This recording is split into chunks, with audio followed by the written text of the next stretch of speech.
What's up? What's happening? What's popping, man? We live, man. We back with another man. Howard has TV, man. Big shout out to everybody in the motherfucking building, man. You know what I'm saying? I appreciate everybody in here and everybody that decided to tap in and click the video on the replay, man. We getting closer and closer to that Big 12 championship, man. You know what I'm saying? We got Cincinnati coming up in a few days. It's time to put up a shut up, man. I mean, this win right here puts us in good contention for the Big 12 championship. But a loss ends the dreams, man. We got to get this shit going, man. Big shout out to everybody, man. Share it live, like the video, man. Let's go.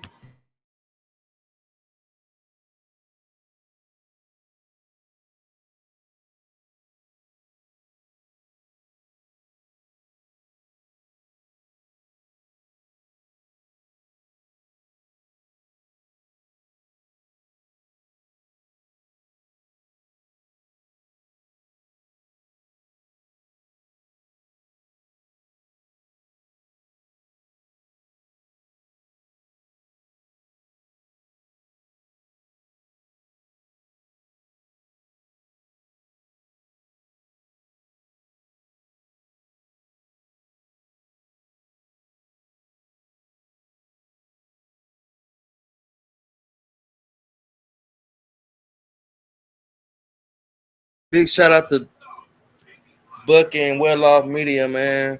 Just reacting to the news, Well Off, man. Big shout out to Buck in Colorado and Well Off Media, man. Let's do it.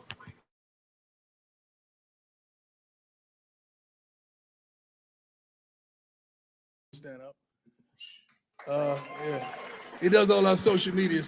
So all the stuff you've been seeing, that's him. 100 mil, I needed. The glory, I needed. I took L's but walked around like I was undefeated. I saw no results. I still woke up and chased it. They told me to find myself. Instead, I want to find a way. I'm safe. Everybody got on jury. Even the baby got a little something. We ready now. Good morning. Good morning. Good morning. Good morning. How's it feeling today? How's your attitude like today?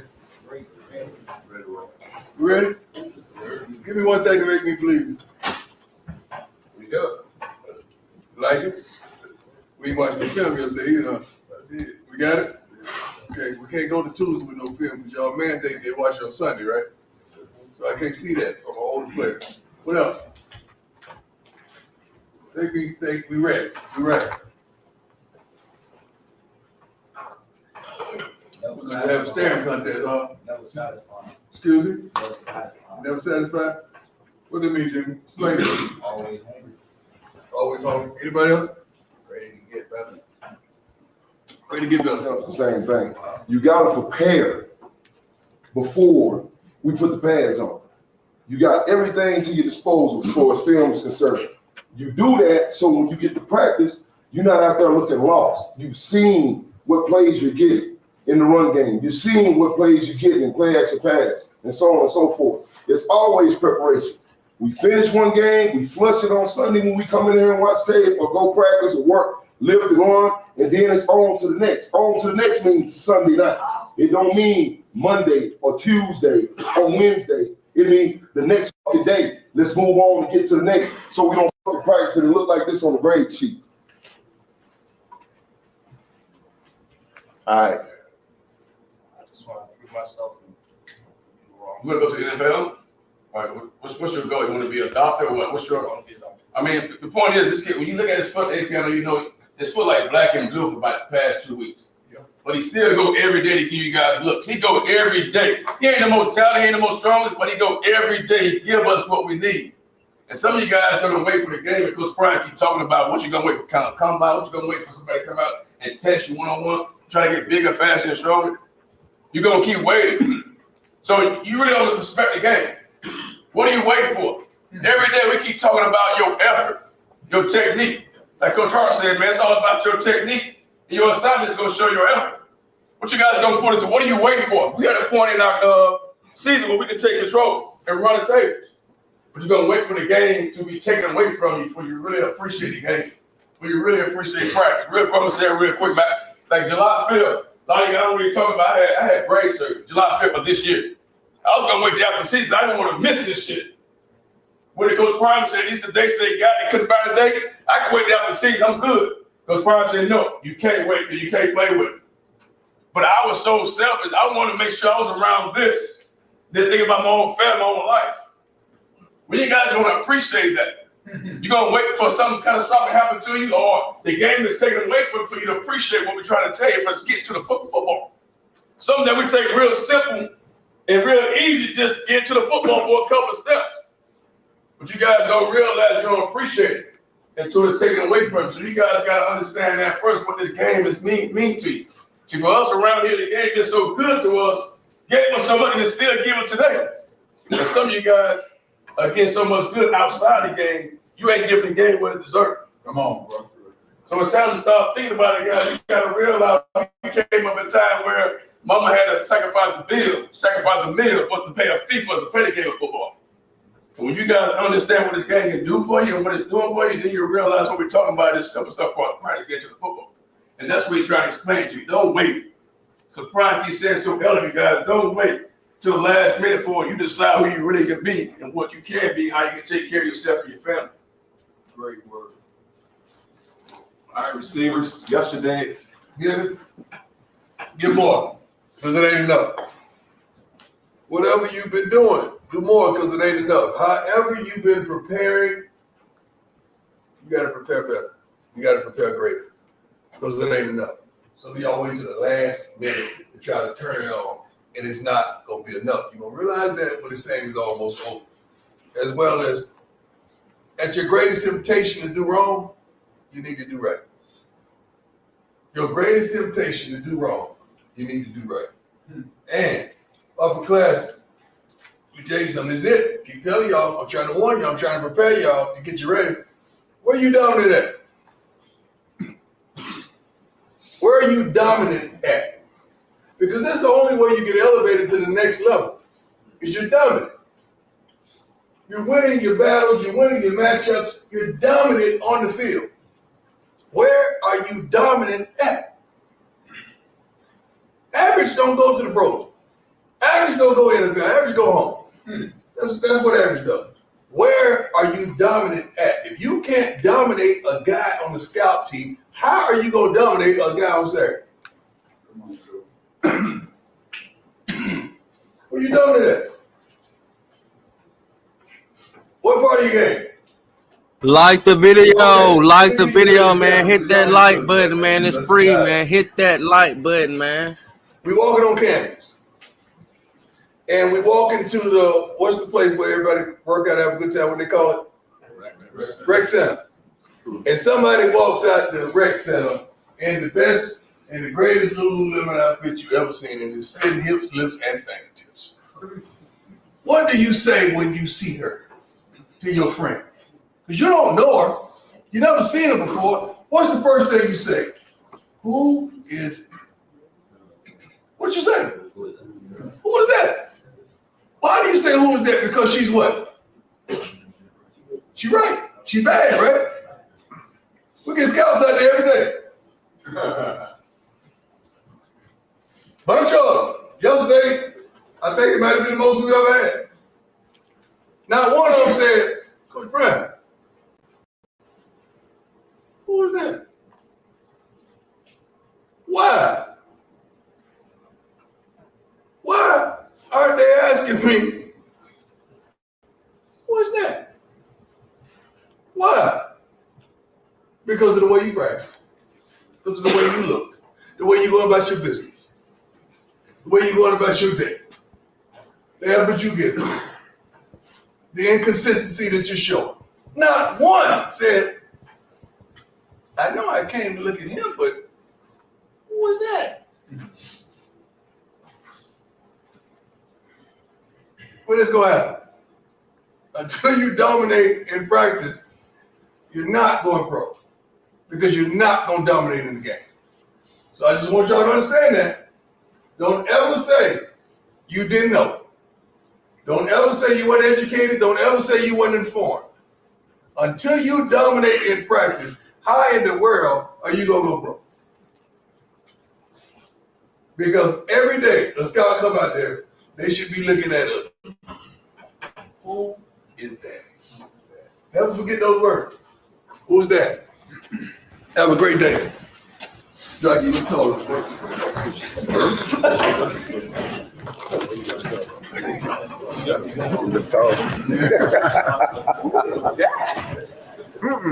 Who is that? Who is that? My favorite thing is telling people about Orange Theory Fitness because I'm obsessed and talk about it for hours, and it's changed my What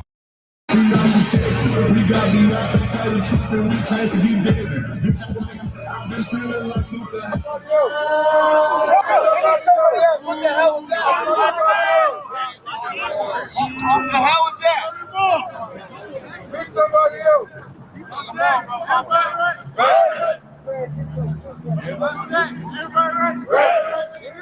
See you. I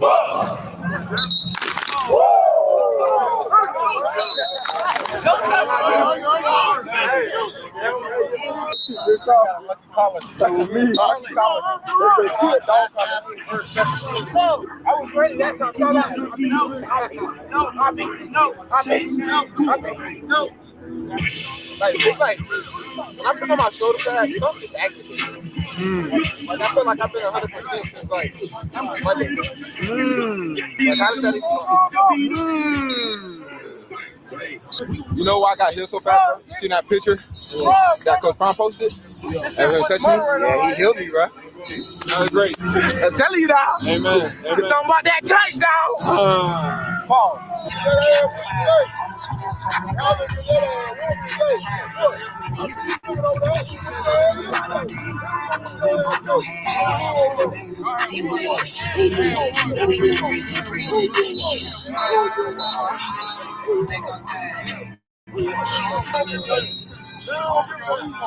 Hey, go. Hey, go. It don't make no matter. You want that? What you want? Which you want? Which one you want? Whoever you want to put on, dog. I know you're going to do right by me. Hey, you're going to have to. Hey, go ahead, you. Go ahead, you. I ain't even worried about you. That we smoke his ass like put up on his ass every day. We cast his ass out every day. Y'all didn't do that. This whole line get cashed out. All y'all get cashed out. Your line get cashed out. Yeah. You won't get that. You won't get it. We own that.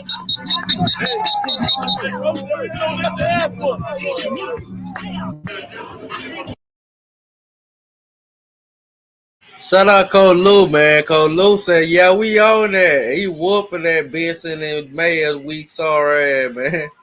He said, yeah, we on that. Okay, Cole Lou, get on their skin. Maybe they'll get a little bit better. Maybe they'll have a little bit more aggression or some shit.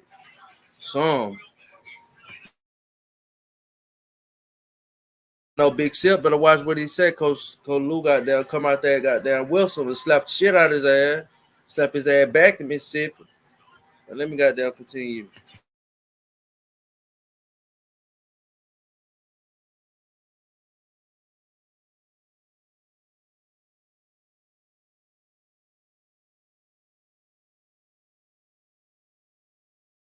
Whoever you want to put on, dog. No matter. Amen. It's something about that touchdown. Pause.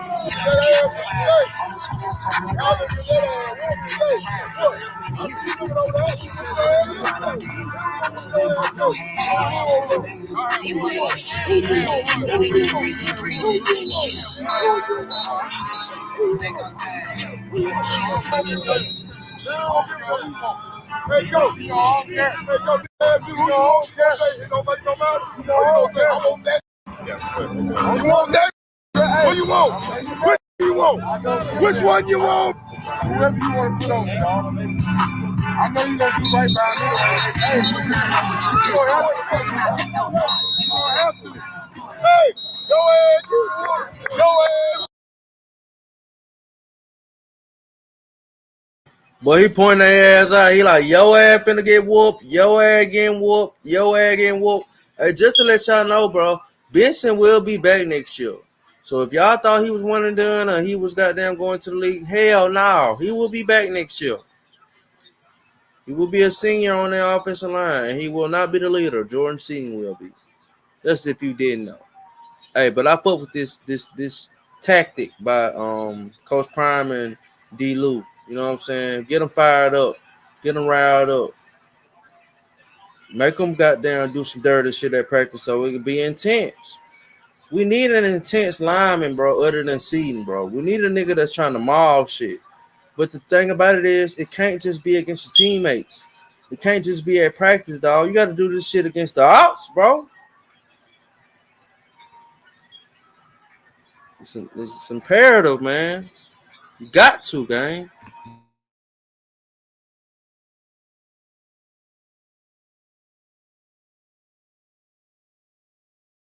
Again, I know I say this a lot, man, but big shout out to everybody in the building, man. I definitely appreciate it.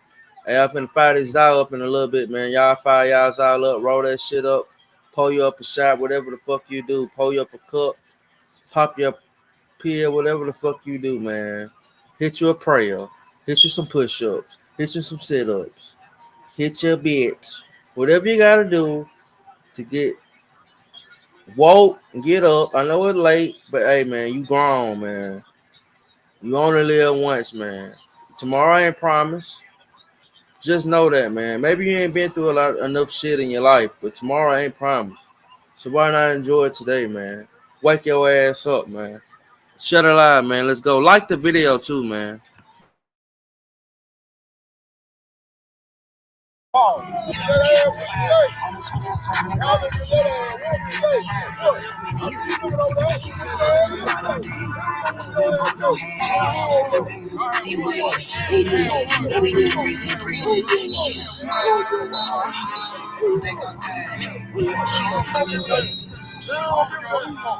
Hey, go. Hey, go.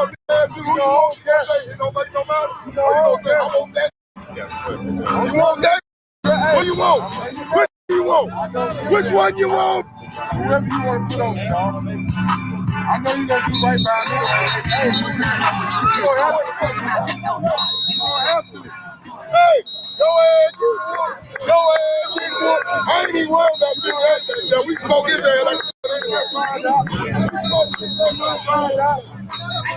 put up on his ass. That's my pride. We cast his ass out there. Y'all didn't do that. Whole line get cashed out. All y'all get cashed out. Your line get cashed out. Yeah. You won't get that. Yeah, you won't get that. Where we on that?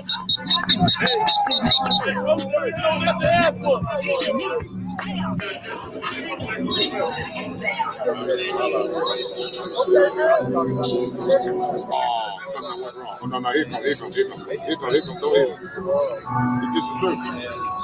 Where's the sheriff? Hey, let's go, brother, let's go. Y'all already know what it is. Every day we get out here, we have a chance to get better. We're in the middle of something right now, we finna take off. Let's go get them. Let's go show them who we are and what we do. You hear me? Yes, sir. So let's go to practice. Let's go right here, baby. Dominate on 3. Let's go, baby. I ain't gonna talk to you long. Let's go. Dominate on 3. 1, 2, 3. Dominate. Let's go. Move it.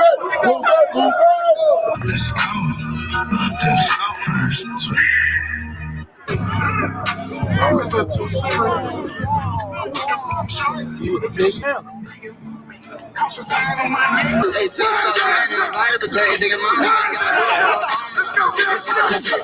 Promise. I fucking cool. Okay. We all live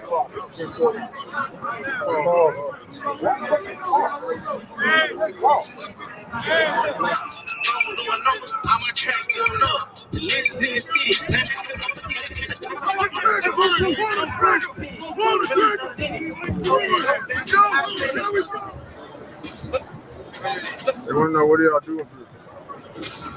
If y'all read the comments yesterday. What comments? On YouTube.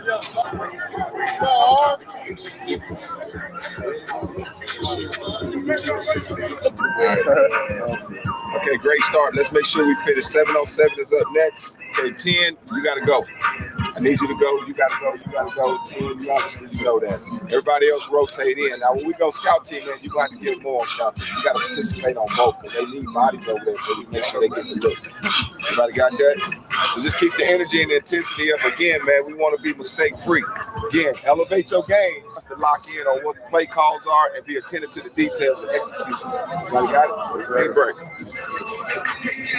All right, y'all, but let's finish practice. SOB on me. SOB on 3. 1, 2, 3. SOB.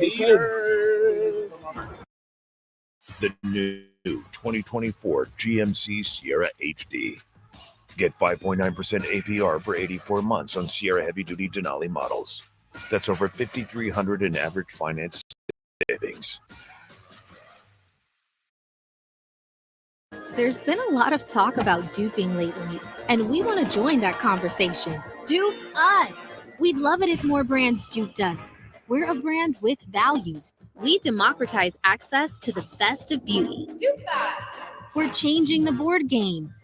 Dupe that! We stand with every eye, lip, face, paw, and fin. Dupe that! At e.l.f., every employee is an owner. Please, please, elfing what they said. Learn more at elfbeauty.com/impact.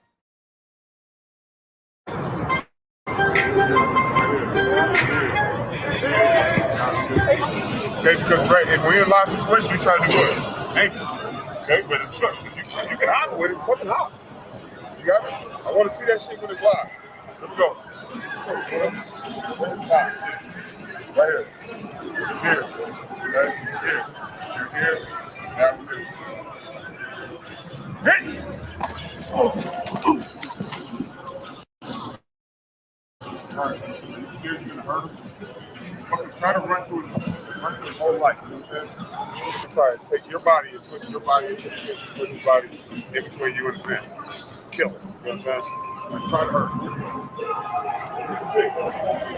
I promise you. I seen him do it. You will not hurt him. Hit! Go.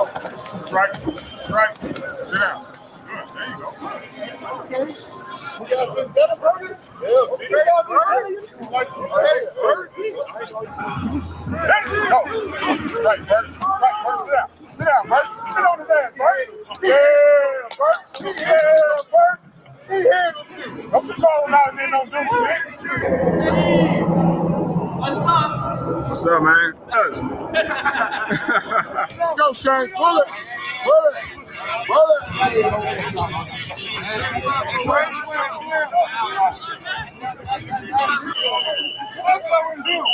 Hey. Hey, chill out, bro.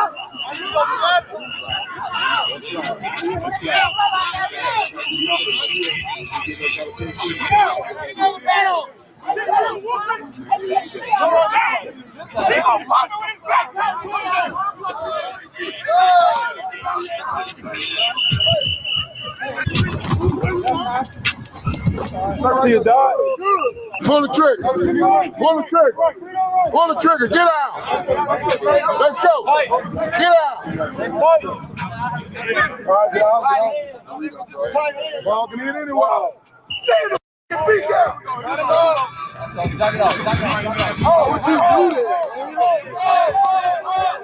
Hey, he gets y'all in trouble when he with y'all. When he not with y'all, he gets y'all in trouble. So y'all need to tell him to check himself. I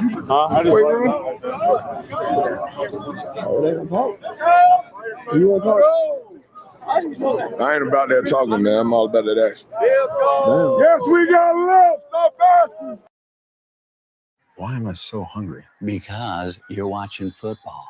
The whole game is basically an elaborate scheme to make you buy more food. What are you talking about?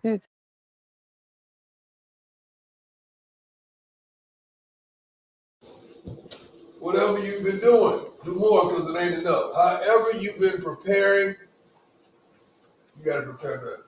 You got to prepare greater because it ain't enough. Some of y'all wait to the last minute to try to turn it on, and it's not going to be enough. You're going to realize that when this thing is almost over. As well as at your greatest temptation to do wrong, you need to do right.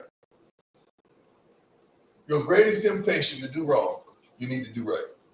And upperclassmen, Jason, is it? Keep telling y'all, I'm trying to warn you, I'm trying to prepare y'all to get you ready. Where you dominant at? Where are you dominant at? Because that's the only way you get elevated to the next level. Because you're dominant. You're winning your battles, you're winning your matchups, you're dominant on the field. Who is that? Help us forget those words. Who's that? Have a great day. I already know what it is. Every day we get out here, we have a chance to get better. We're in the middle of something right now. We finna take off. Because we talk about a team that's right with us. No, hell. Let's go get them. Let's go show them who we are and what we do. You hear me? Yes, sir. So let's go to practice. Let's go right here, baby. Dominate on three. Let's go, baby. I ain't gonna talk too long. Let's go. Dominate on three. 1, 2, 3. Dominate. Let's go. Let's go.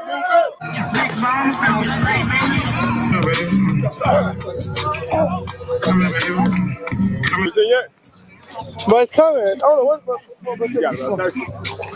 Tell them what video you did with Cam. Little day in the life behind the scenes. He was working with the Prime crew already, so we just jumped in, did a little behind the scenes of that, and then after that, we made some fun stuff happen. You'll see it. Check it out. Hopefully, Darius will drop a link for you guys to check it out. Yes, sir. Fresh that. Come on off. Come on off. Hey, we ain't making no tackles on that line. I know you like to sue his ass. I want him off. I want him off. Come on. Use your vision. That's why you got to be locked out. Ground the man. Ground the man. There you go right there. That's it right there. That's good shape. That's good shape. That's good shape. See how you, when you lock out, you can see? Hey, listen, I got you. Good shit. Good shit. There you go right there. That's it right there. That's good shape. That's good shape. That's good shape. See how you, there you go right there. That's it right there. That's good shape. That's good shape. That's good shape. See how you, when you lock out, you can see? Hey, listen, I got you. Good shit. Good shit. Pee-wee, bro. Don't get your ass, P-Roll. Let's go 9-6. Let's go 9-6. Mom jeans. She passed them down to you. But who passed them to her? Ancestry DNA can show you the people. You'll get off gonna be. Big shout out to everybody in the building, man. I love seeing this shit. The back, you know what I'm saying? Behind the scenes, the build up, what they doing, the work ethic, all of that shit, man. I love to see this shit, man. Tap that like button, man, on the way in, man. Share the live, man. But make sure you tap the like button, man.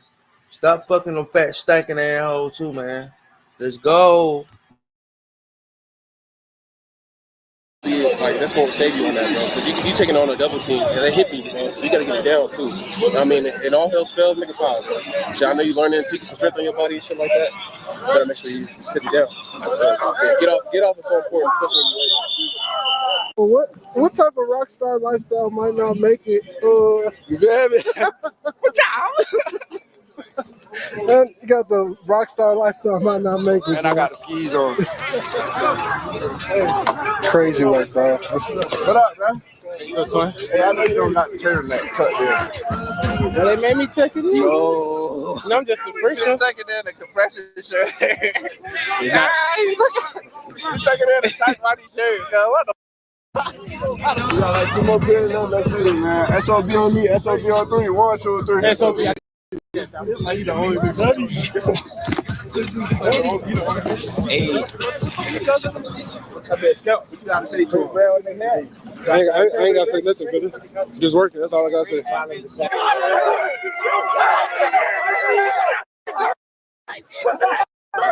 That's clear. I bet Scout, what you gotta say to him? I ain't gotta say nothing, brother. Just working, that's all I gotta say.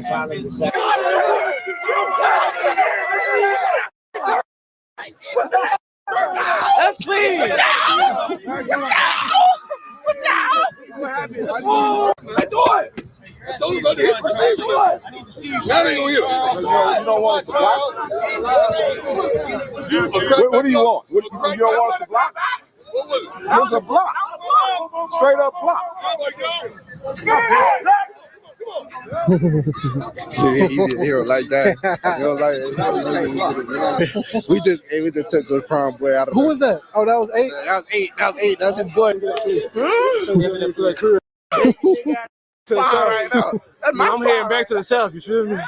Oh, there he 16, bro. Meet me at Steakhouse 316. Bring the cameras, man. Bring the cameras, bro. Go on to Steakhouse 316 Thursday, all right? We love 316s, bro. Yeah, Steakhouse 316 Thursday. Bring Smack Entertainment. As long as you got 316 sees this. We love your Entertainment. As long as you got 316 sees this. We love your bread. You know who the regulars are. No, the Caesar salad goes. No, you know who the regulars are. You know the regulars are. Nah. But look, shout him out. You paying something? How you gonna say that? We in there all You the too time. rich to not be paying for us, bro. We in there all the time. Beat the big guys. We already been with them. We good. Let's pick the card. Hey, like I said, let them play. Just let me get half off, and I'll be there Monday through Thursday. You too. No, French Fridays. just my goal. You know we're getting dinner. I did We that. haven't had that. We had that. We had No. Nah, as soon as The whole Go do so we you know what? That shit today, bro. 21 got his shit.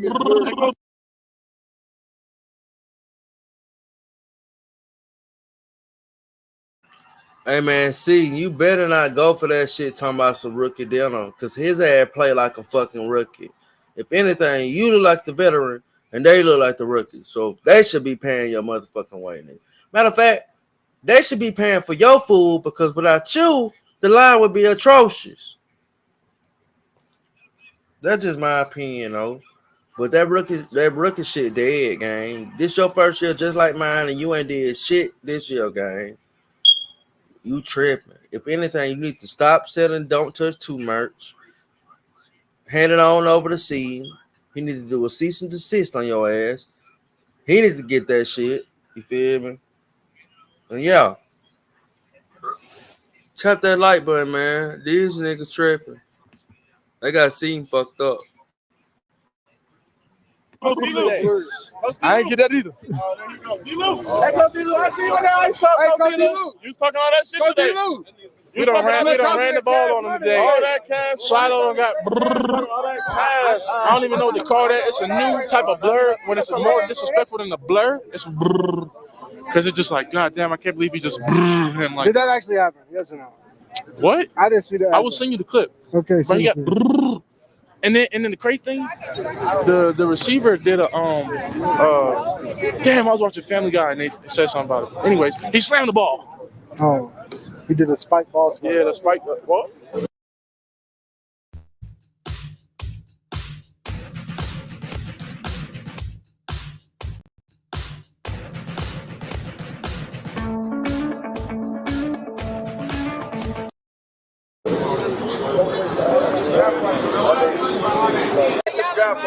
Wait, tell the camera.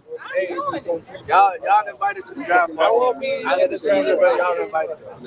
We had all the draft parties this year. I'm invited to the draft party. I'm doing the draft party. Okay, good. Sit down. I know. Nah, bro, don't disagree. So ask how much. Huh? Before you come up with a bill, 15, 20,000, talking about Oh, some. this mama T. Yeah. Okay, what that mean? Tell her. No, I know. If she talk, I know you. You ain't nah. You gotta get that money, baby. Coach Prime taught me that. Yeah, you want to update on Shiloh's podcast? Eric? Yes, because we're gonna be doing that. Okay, so here's the thing about Shiloh, right? I've been working on his area at his home for about 2 months now, going on 3. But it's because every time I go to Shiloh's house, he's brought in something new that I did not approve. So then I have to take it out, bring my stuff in. But we're almost there. We're close. Y'all gonna be seeing it soon. Hey, y'all.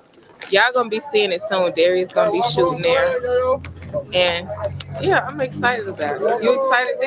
Yeah, for context, it's a podcast that Shiloh started. I'm a co-host, or the co-host, and it's the Shiloh Show. So post-game interviews, everything like that, it's all gonna be ran through Shiloh. So it's gonna be a good opportunity. Your love life though, because you've been popping around here lately. When I get to this point, I got some shit to produce. You see what I'm saying? So you kind of want to make it similar and make it make sense. I mean, if you have reporting, you have everyday football stuff like practice meetings, practice, you have the campus life, you have platform distribution. content. Shit, channel. We'll just keep coming on. Woo! I'm getting a little juiced up right now, guys. I'm not gonna lie. Business, man. Me and him talk like I just saw every talked about a vision. All that. I fought him in the shadows. Stay on, bro. He's already plugged up. You got Pre-interview. How you feeling, bro? Same as usual. Business is business. What they about to ask you? What do you wish they asked you? What's something nobody asked you that you just want to talk about? I feel like I fought him in the shadows. Like I'm mysterious at times, so it's like I feel like people need to get to know me in terms of just like abilities and then personality and all that stuff. You know, Why you acting shy, bro? I'm not even shy. I'm just keeping it real. No, Arden's like one of the most charismatic guys on the team and the nicest guy. And he got good music taste. He be dressing. A little bit. A real vamp. What is a real vamp word to the press conference? So, all black. You see what I got on? You look like you do karate. Black belt looking. Shout out Cardi. Shout out Ken. Shout out Destroy. Shout out Homicide. Man, you know we get. Playboy Cardi, Destroyed Lonely, Ken Carson looking. You already know. Opium baby. Opium looking. Opium baby. I can't claim opium. I seen you on YouTube before, bro. Keep going. Yeah, I've seen you on YouTube. Yeah. I got it.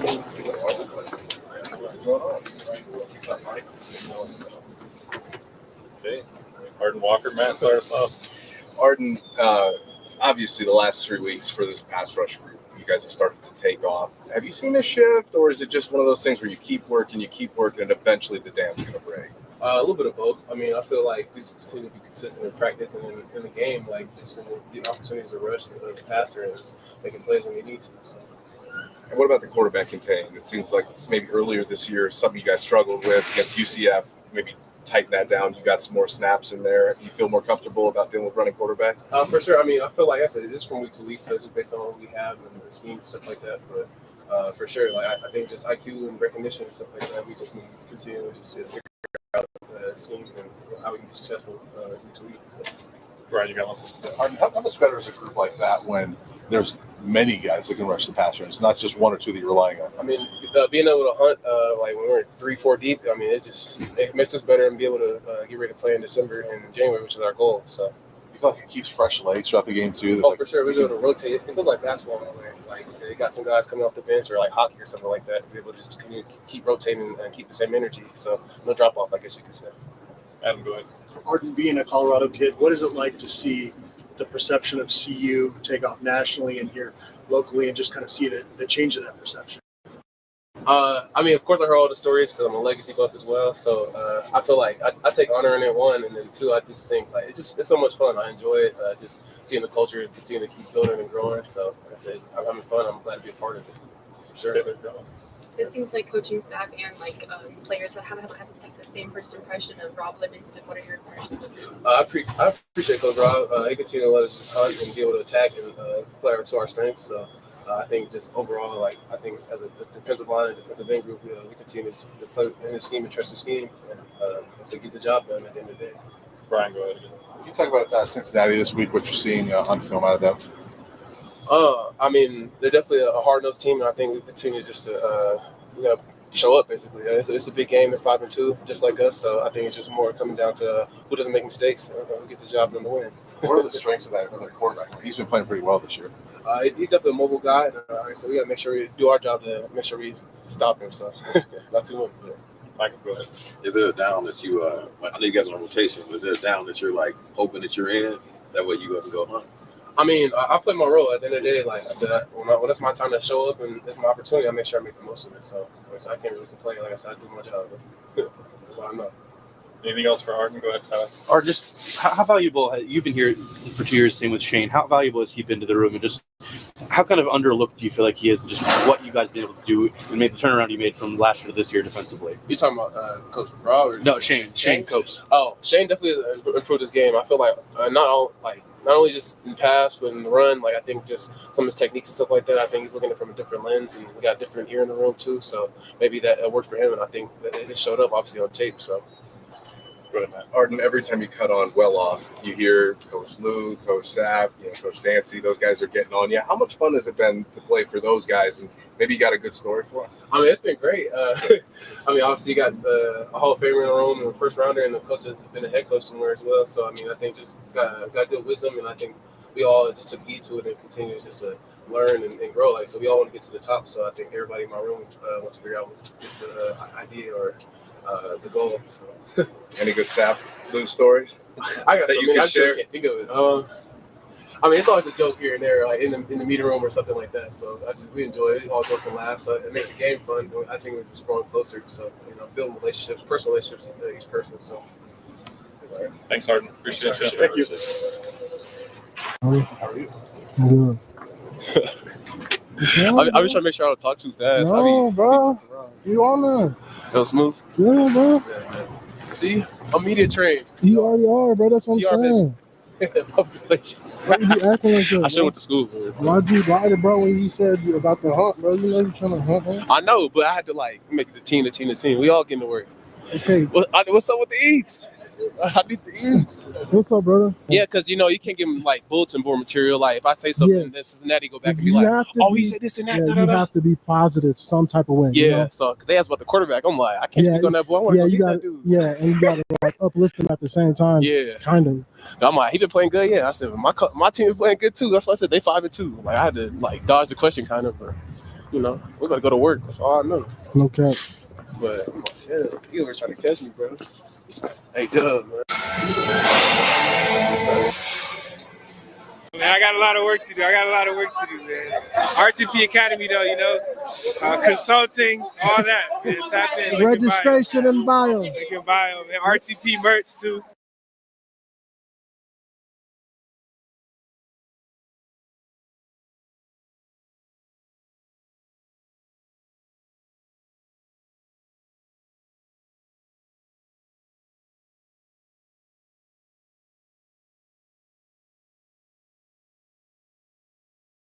At American Freight, hassle-free appliance and furniture shopping starts here. Shop with confidence knowing you're covered with our warranty protection plans. Save up to 55% off open box appliances, fully tested and ready to go. Visit us at AmericanFreight.com or a convenient location near you.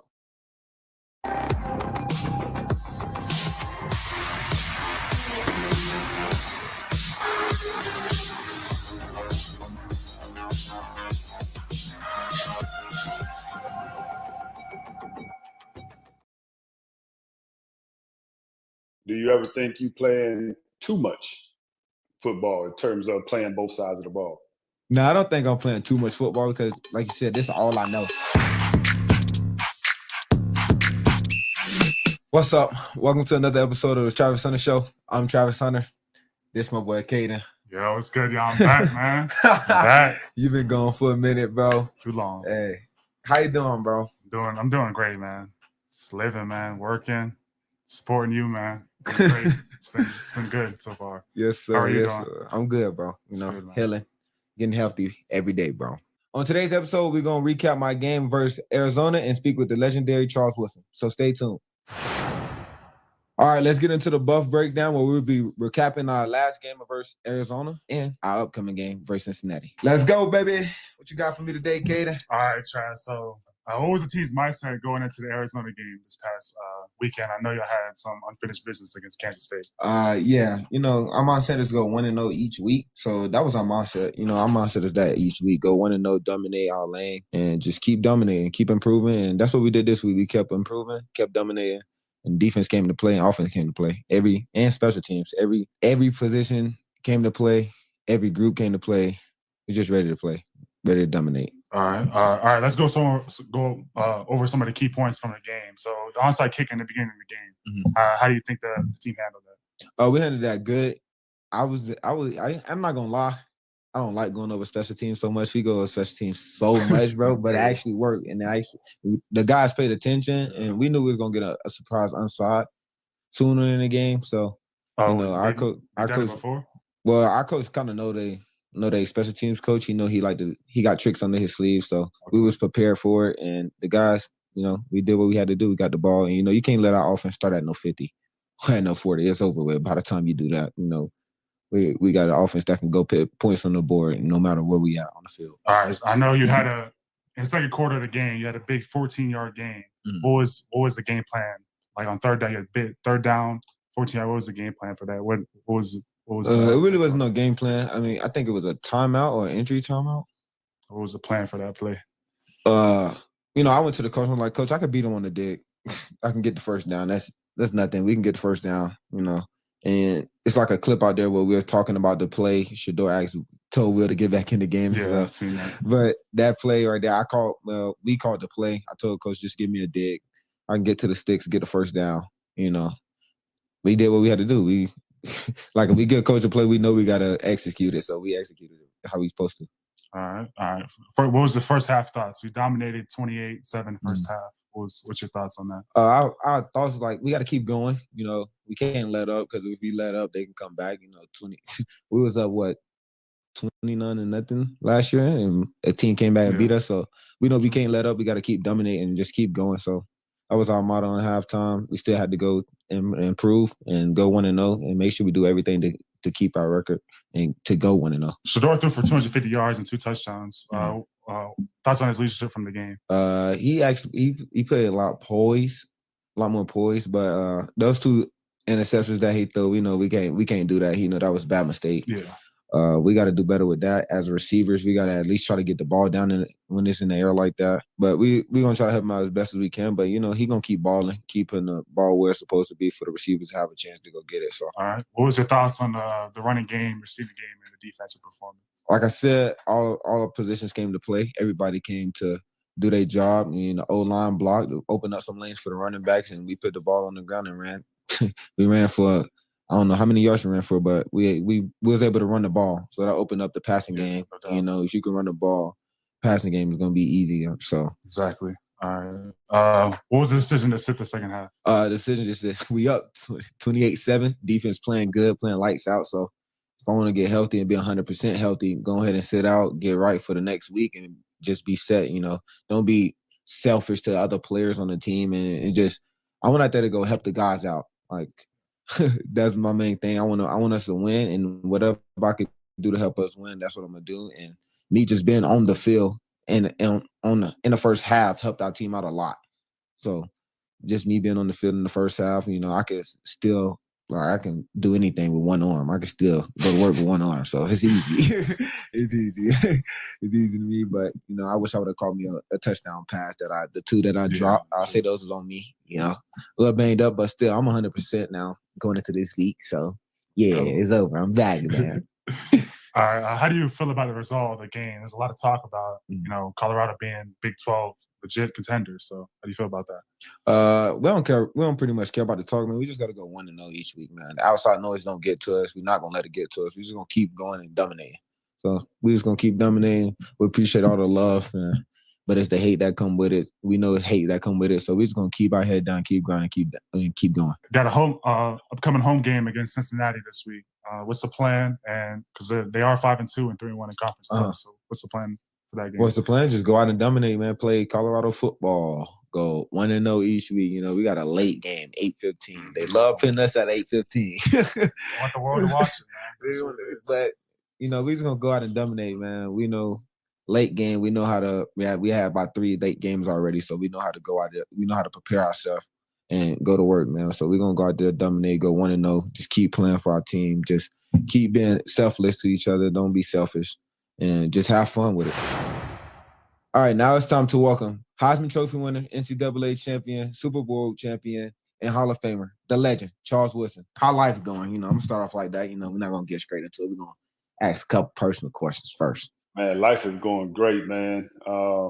Enjoying the retired life post playing. While y'all boys still out there on the gridiron. Yes, sir. I'm enjoying life, man. Enjoying the family. I still keep myself busy. Every week during the season, I'm back and forth to LA working with Fox, so I keep myself connected to the game. I'm helping coach, as you know. Yeah, I help coach my son's high school team, so I'm still in it. I'm still in the game, but just enjoying life. You know what I'm saying? Y'all looking good? I know I came to the game, y'all dominated. Yeah. I think it's 5-3, I believe, if I'm not mistaken. Yeah. So we they played well when you was out there, man. The ones that knew you was there, they was excited to see you on the sideline. I didn't let nobody know, man. I gotta let them boys stay focused. Let them stay focused. We got the same thing, just on the gridiron, going to work. My first question though is, you're one of 4 people to win a Heisman, a Super Bowl, and an NCAA championship. Which one was the hardest? I would say winning the Heisman is the hardest, just because it don't happen. It doesn't happen for the defensive side of the ball. Mm-hmm. And so, a lot of things have to go right for you, in order for that to transpire that year. I would say secondary to that, which helped me win that, was, of course, we had a great team. You know what I mean? So all phases of the game, we were pretty dominant, that year. So having a great team, having great teammates, a great coach, a great coaching staff, all that played into winning the Heisman. And so, of course, winning a championship is hard, because no different than winning a Heisman. A lot of things have to go right. We had, I remember one game against Iowa that year. We went down 14-0. Tim Dwight, I don't know if y'all remember the name, Tim Dwight. He ran, I want to say he ran like 2 punt returns back or something crazy. And so they went up on us, and we had to, that was a game that we had to grind back and fight, to help keep our undefeated season alive at that point. And so, that one, man, it was a tough road, and we battled. We got past our nemesis, Ohio State, on the way to going to play in the Rose Bowl. But all of those things, man, had to everything just had to kind of fit. Yeah. You know what I mean? It's one of those years you have where you never really know how it's going to turn out, but once things start rolling, you start feeling that confidence, and then things start to fall into place. All right, Charles, I got a question for you. First of all, I want to let you know I'm a huge fan. Love your game, but appreciate it. Who had the most significant impact on your career, like player or coach? Oh man, I mean, really, it's you definitely can't pinpoint one person. Yeah. I would say, I would go back and start early. Of course, it's family. It's the people that's, closest to you. I would say the person who gave me the most inspiration early was my older brother. His name is Terry, and, in our household, he's 4 years older than me. Looked up to him, and, he was a star athlete in our town, played baseball, ran track, wrestled, and of course played football. So definitely a direct impact on me. He's a big reason why I love Michigan so much, because he was a big time Michigan fan. I would say I'll jump to college, and I'll say Vance Bedford, who was my defensive backs coach at Michigan. And when I say, winning the Heisman was hard, one of the reasons I was able to get to a point to put myself in a position to win the Heisman was because of Vance Bedford. He got me prepared my 3 years there, and turned me into the player that I became my junior year in college. And so very tough on me. He I came in with a lot of accolades and all of that good stuff, man, but he wasn't hearing none of that. You know what I mean? The first time we had practice, he was like, "Man, you can't even backpedal. You're supposed to be one of the highest recruits we got." So he definitely had a huge impact. Taught me how to watch film, things to look for, in an offense, and being prepared in certain situations to go out there and make plays. I would say from there, on to the NFL. I had guys like, man, I played with Eric Turner, the late great Eric Turner. He was a teammate of mine. Went to UCLA, played for the Browns, and he was at the Raiders when I was there, man. But he was like a mentor of mine, and he passed away early in my career. But man, great friend. Kind of took me under his wing. Eric Allen, another great corner in the game. Mm-hmm. I was able to kind of learn under him, a veteran. And then coaching wise, I would say, man, a good friend of mine, Joe Witt, who plays over at, or he's the coordinator over at the Washington Commanders now. Marcus Robertson, who coached me once I moved over to safety my last 3 years. Marcus Robertson, when he came in, man, he kind of, he turned me from just being a football player. I could, you could put me on the field, I could play any position, and I'll thrive. But he like really honed me into being a safety my last couple of years in the league. And so 18 years, my 18th year, I'm making the Pro Bowl, at safety. So I would say, and I'm probably forgetting, a whole bunch of other people who, had great impacts, but those are the ones that quickly come to mind. Yes, sir. Got you. All right. What was your welcome to the lead moment? Oh man, happened first game. First game, man. We play a Sunday night game against the Kansas City Chiefs, and they got a dude named Bad Moon Rising. Y'all know him because he good friends with old Prime down there. So they got Bad Moon Rising. I'm a young rookie, man. I got a lot of confidence, but it's my first game. It's Sunday night. I'm amped up, and so I'm on. I'm lined up on the left side. Andre Rising's lined up across from me. And I'm thinking to myself, man, ain't nobody gonna really try me. You know what I'm saying? I'm coming out of, all this hype, you know what I mean? And I just won the Heisman National Championship and all that. And I mean, man, first few plays of the game, just bam, bam, bam, hit me with a couple passes, and then Rising hit me, man, on a little skinny post. I widened in my back pedal, and he turned, he hit that step, man. That ball was right on his chest, hit me for a touchdown. I'm like, dang, my first game in the NFL, man. And so I always feel like, it was a great experience. It was the right experience because it humbled me immediately. And so I had to get myself together, man, and ended up playing, a great rest of the game. But that was the moment where I was like, hey, man, you can't go out here and just assume just because you are this or you were that people just gonna shy away from trying you and seeing what you really are.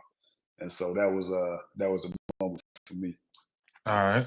What was I know you got a lot of moments from your career, but what was the most memorable moment from your career that often gets overlooked? Man, I would say, just like little moments in games, like playing in the our championship game out at the Rose Bowl. Remember late in the game, we had a double pass. They were going to throw the ball to me, out in the flat, and then I would, then throw it to our running back who was supposed to leak out. And so, the ball gets to me, and we need to pick up this first down. We're trying to run the clock out now because we're up. Mm-hmm. And just having some awareness, right? It would have been real easy for me to just catch this ball and be like, oh man, I'm supposed to throw it and just let it go downfield. Maybe it's incomplete. Maybe I'll end up throwing an interception. So I take that thing, man. I surveyed it like a good quarterback would do. I surveyed. Didn't have my man. He wasn't open. I saw the rush covered in, man. So I took off and picked up a critical third down conversion. So just little plays like that, man, where just having some football, awareness, understanding the situation, those kind of plays, man, that kind of stick out a little bit. If you had to make a Mount Rushmore, the greatest Packers players, who would make the cut and why? Oh man, the greatest Packer players. I guess I would have to go Bart Starr. Yeah, Bart Starr. I'll go. I'll put Reggie White in there.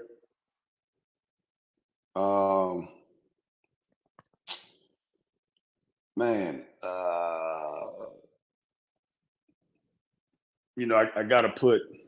I gotta put my quarterback in there because we won the Super Bowl together. So I gotta put A-Rod up there. Man, A-Rod. Yeah. Gotta put A-Rod up there. And then, I'm going to exclude myself. I'm going to take me out of it. I'm take me out of it. All right. And so, yeah. And so then I think I got to go with Brett Favre. So it's quarterback centric up there. That's what I right. mean? And then of course the Minister of Defense. So that would be it. Would be it. So that's a great top four. Yeah. Matter of fact, what's crazy is I got this little poster back here. I was looking at you that. Know what I'm saying? You got all the guys in there right there. You know what I mean? Yeah. Our top four, definitely A-Rod. Yep. Who's next? A-Rod. Got to put you in there. Best Packers corner. All right. Oh man, appreciate you. Yeah, Reggie White, like you said. And then fourth, you already put Brett Favre in. Bart Starr. Yeah. This is hard, man. It's some great guys, man. I mean, you got trying to think. Herb Adderley was a DB. I'm trying to think. I mean, really, Sterling Sharp. It was a short career, but Sterling was tough, man. Sterling was tough. So I would definitely have him, man, just kind of like on that outside looking in, because if his career don't get cut short, yeah, ain't no telling what he would have done. Yeah, Greg Jennings, man, he's a dog. Greg put the team on his back. Oh, Greg G. Yeah, Greg was nice, man. Greg was a guy that we knew from day one when he first came in as a young rookie. He moved different. You know what I'm saying? He was polished. He was great off of press. He understood like the timing of routes. He really picked up quickly with Brett Favre. That's what made their connection so great so early. And he was smooth with it, man. So we knew right off the bat. As soon as he got to camp, it was like, oh, okay, little rookie got something. Yeah. How did you deal with the mental part, like after football? How did you deal with your mental? Like, because I know a lot of guys, they get out and like all they've known is football their whole career, their whole life. So it's like, and then they get out of it and it's just they're all messed up. So how did you deal with that mental part of retiring and football's? Yeah, well, the actual retiring part was hard. Like when my mind was made up that I was retiring and I was actually verbalizing that I was retiring.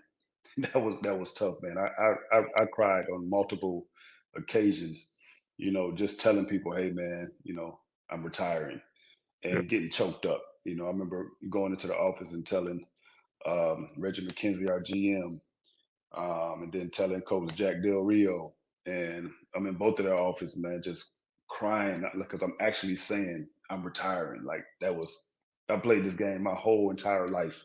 Mm-hmm. You know what I mean? So to get to that point where it was like, it's over, that part was tough. In terms of actually being retired, I was very fortunate because immediately I went into television. Not soon after my last game, maybe 2 months after, maybe I signed a deal with ESPN for 3 years. And so I was right back into actually somewhat preparing for the season, not preparing to go out there and do what you guys.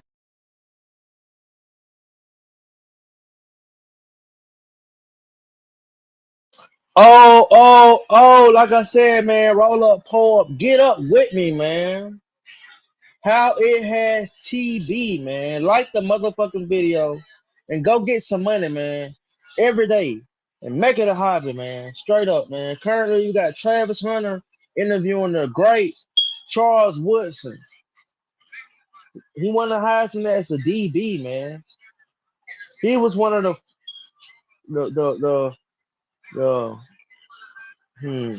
catalysts as far as Travis being able to do what he do now, man. You feel me? Big shout out to the GOAT, Charles Woodson, man. And another big shout out to Travis Hunter, man. You know what I'm saying? Honestly, he might end up going down as the best college football player ever, man. as we kind of evolve, niggas getting stronger, niggas getting bigger at a younger age. You know what I'm saying? So another motherfucker can very well come in the game and be a motherfucking dog on both sides of the ball. Yeah, he might even play special teams too. But that's just how life evolving right now, man. You got goddamn 6'3", 300 pound 10-year-olds now, man. You feel me? Like life is definitely life, man. But make sure y'all tap that like button once again, man. I definitely appreciate all y'all, man. You know what I'm saying? We're gonna rock this motherfucker out. You know what I'm saying? No matter if it's one person in here or a half a person in here, man. You feel me? So big shout out to everybody, man. Hey man, happy birthday, OG, man. Happy birthday to my mama, man. Yesterday was her birthday, man. Much love. I love you, baby. But make sure y'all tap the like button, man. Shut alive, all of that good shit, man. No people be like, it's too late. You go live too late. Bro, I'm a grown ass motherfucking man, bro. Straight up, dog. And I thought I was dealing with grown folks. You got a bedtime, bro. That's you, gang. I don't. I'm a grown ass man, bro. I go to bed whenever the fuck I want. So if I decide to go to sleep right now, I go to sleep right now. If I decide to go to sleep at 6 in the morning, nigga, I go to sleep at 6. I'm a grown motherfucking man, so I understand how a lot of people might not. Oh, they might be asleep. Oh, they whatever it is, what it is, man. They millions of people in the world, man. Somebody watching YouTube. So make sure y'all share the goddamn video. Like the video. Make sure y'all go to Travis Hunter channel and subscribe to his channel. Like this video and the other ones. I'm glad Travis said that he 100% and he will be back to full capacity this Cincinnati week. Hey man, believe it or not, I think we might got a blowout on our hands. This shit getting real, man. Let's go! Like the video, man. I'm turned. Fuck you. Deadly, if you in the building, let me know, man. What's popping, everybody? Let's do it.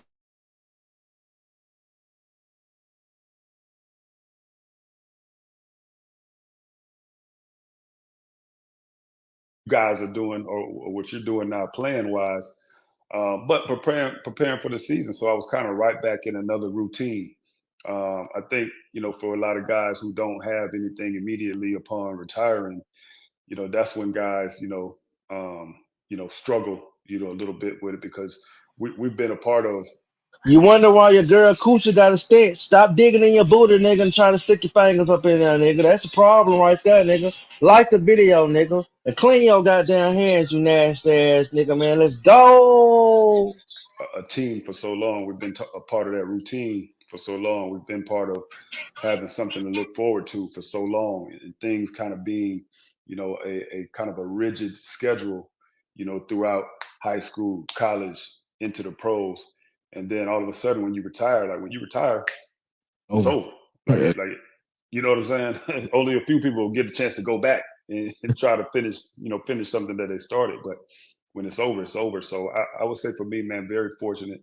I feel like having, my family still having, I got responsibilities, you know what I mean? So it's like, I don't got no time to be, feeling sorry for myself. You know what I'm saying? I got family, I got a wife, I got kids. So it's about just continuing to keep yourself busy, keep yourself sharp, keep yourself involved with, whatever it is that can, occupy your time. So I felt like I one of the lucky ones, post playing. You got any questions for me? Yeah, man.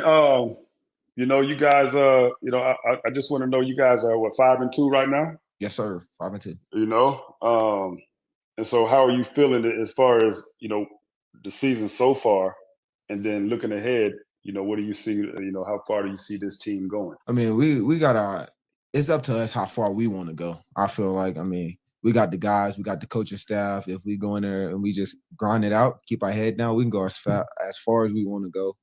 Keep winning, keep dominating is the most important part. If we just stay focused and stay true to what the coaches are saying to us, I know we can go far. So it's not even about what I think, it's about what the team as a whole think. And I know we're ready to go 1-0 each week. That's our motto. We want to go 1-0 each week and dominate our lane each week. So we keep doing that, we got the sky's the ceiling for us, you know. All right, and so as far as I know you had a little shoulder, you know, the last couple of weeks, and you play a lot of plays. Mm. You know what I'm saying? Throughout the year, throughout last year, a lot of plays in the game. Do you ever think you playing too much football in terms of playing both sides of the ball? No, I don't think I'm playing too much football because, like you said, this is all I know. I love to be on the field, love playing football. That's just all I know is to go out there and work. So it don't really phase me. The numbers don't phase me. I don't know the number until the end of the game until somebody bring it up to me because all I know is I'm just playing football and having fun with the guys. Tell me what it's like when you know, you guys are on the sideline and you know, you got Shador Sanders in there, and all of a sudden somebody's like, "Hey man, you know, I got a little ankle hurt or something." He's like, "Man, I don't want to hear nothing about no ankle. Can you go deep? Tell me what it's like being in there with Shador, man, when he get on you." It's amazing because a lot of players don't get that, and a lot of players are getting their feelings. But we know as a team, we know that's our big brother of the show. We know we gotta go as he go, and we gotta help him out as much as he help us out. So we know we just gotta keep going, keep grinding for him, make him, like we said, he make us look good. We gotta make him look good at the end of the day, and we just gotta keep working for him. So like him being that other outlet other than a coach, telling us what we need to do and how we need to play is great for us, and it's great that far brother bond. So it's like a brotherhood in our receiving room, and with him around us, it's just crazy because he gonna keep us going, keep us on our toes. I remember. It's amazing because. And you know, you got Shador Sanders in there, and all of a sudden somebody's like, "Hey man, you know, I got a little ankle hurt or something." He's like, "Man, I don't want to hear nothing about no ankle. Can you go deep? Tell me what it's like being in there with Shador, man, when he get on you." It's amazing because a lot of players don't get that, and a lot of players are getting their feelings. But we know as a team, we know that's our big brother of the show. We know we gotta go as he go, and we gotta help him out as much as he help us out. So we know we just gotta keep going, keep grinding for him, make him. Like we said, he make us look good. We got to make him look good at the end of the day, and we just got to keep working for him. So like him being that other outlet other than the coach, telling us what we need to do and how we need to play is great for us, and it's great that far brother bond. So it's like a brotherhood in our receiving room, and with him around. Hey man, big shout out to Travis, man. It's good to hear that, man. It's good to hear that they taking Shadur leadership the right way. You know what I'm saying? People like getting in their feelings, being pussies, kind of like some of these goddamn Colorado YouTuber niggas. You know what I'm saying? It's good they not like them, man. You know what I'm saying? They building camaraderie and also building men around that hoe, man. So big shout out to all of them, man. I see the leadership in Tay, LeJontay Webster. I see it in Shadur. I see Isaiah Augusta trying to take over that running back room. I see several different guys just trying to implement, you know what I'm saying, they stamp on that specific, position group. You know, so I mean, I love it. You got your Dozer with the defensive line, along with Shane Coates. You feel me? Like I love it, bro. I love it, man. I love it. They're selfless. They fucking selfless, man. And I think, honestly, man, we might have the best defensive coaching staff in the nation, bro. These niggas play like dogs out there, bro. Like some NFL shit, bro. I can't cap, bro. I can't cap, bro. That NFL shit is that type of mindset is actually working, bro. In my opinion, it's rubbing off, bro. It's definitely rubbing off, man. So big shout out to Sap. I see you ain't smacking that ass no more, at least on camera no more. That's good. You focus on smacking them in the helmet and getting their mind right. D. Lou, man, listen, man. Honestly, in my opinion, none of this would be possible without a coach like D. Lou, man. Because it starts with the defensive line, bro. It starts with the defensive line, bro. Your linebackers can't be great if your defensive line is trash. You feel me? Your safeties can't be great. It's hard to get turnovers and interceptions and shit if your D line trash. You feel me? The boys stand in their gaps. They're taking care of their assignments and more. I like the fact that this year, instead of it being in separate rooms, how it was last year, where you had Coach Cincinnati, or the defensive line coach in one room. Then you had who the fuck was the edge coach like that shit? Nick Williams in a separate room. Like it was just even though they do that type shit in NFL and in college, it's just like I like the fact that they thought about it and they actually brought them in together because hey, with the type of defense we running, y'all gonna be coinciding on the front line together. So why not learn and what I'm saying, watch film and do different shit together, man. So from an overall aspect, man, you can tell that they got some brighter minds in the room and some people that's not afraid to speak their mind, bro, and speak up. You feel me? Last year we would have kept going with fucking Benson and Mayers and certain guys just because they had a name. You know what I'm saying? That might look a little bit better in practice. Low Hope not going for that, bro.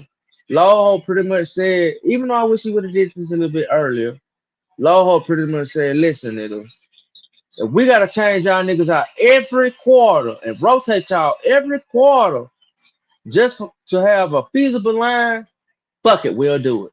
I respect it. That's the part of being a coach, bro. Sometimes you're gonna make decisions people ain't gonna like. Sometimes you're gonna make decisions that people ain't gonna understand, bro. But it's your decision, bro. And I trust in you to make the right decision and for it to work, man. So big shout out to Low Hope, man. Big shout out to Prime, man, for hiring these guys. You know what I'm saying? Like, it ain't easy, man. It ain't easy, man. But hey, man, I'm in love, man. Big shout out. Let's go. Around us is just crazy because he gonna keep us going, keep us on our toes. I remember I was a rookie. We used to go down and practice against the Cowboys, and of course, Deion's with the Cowboys. Grew up watching Deion, prime time, and so I just asked him, how you ask one of the vets, one of the icons of the game, you're like, hey man, do you have any advice? And I remember him, telling me very simply, stay low and always do something extra. That was his advice to me.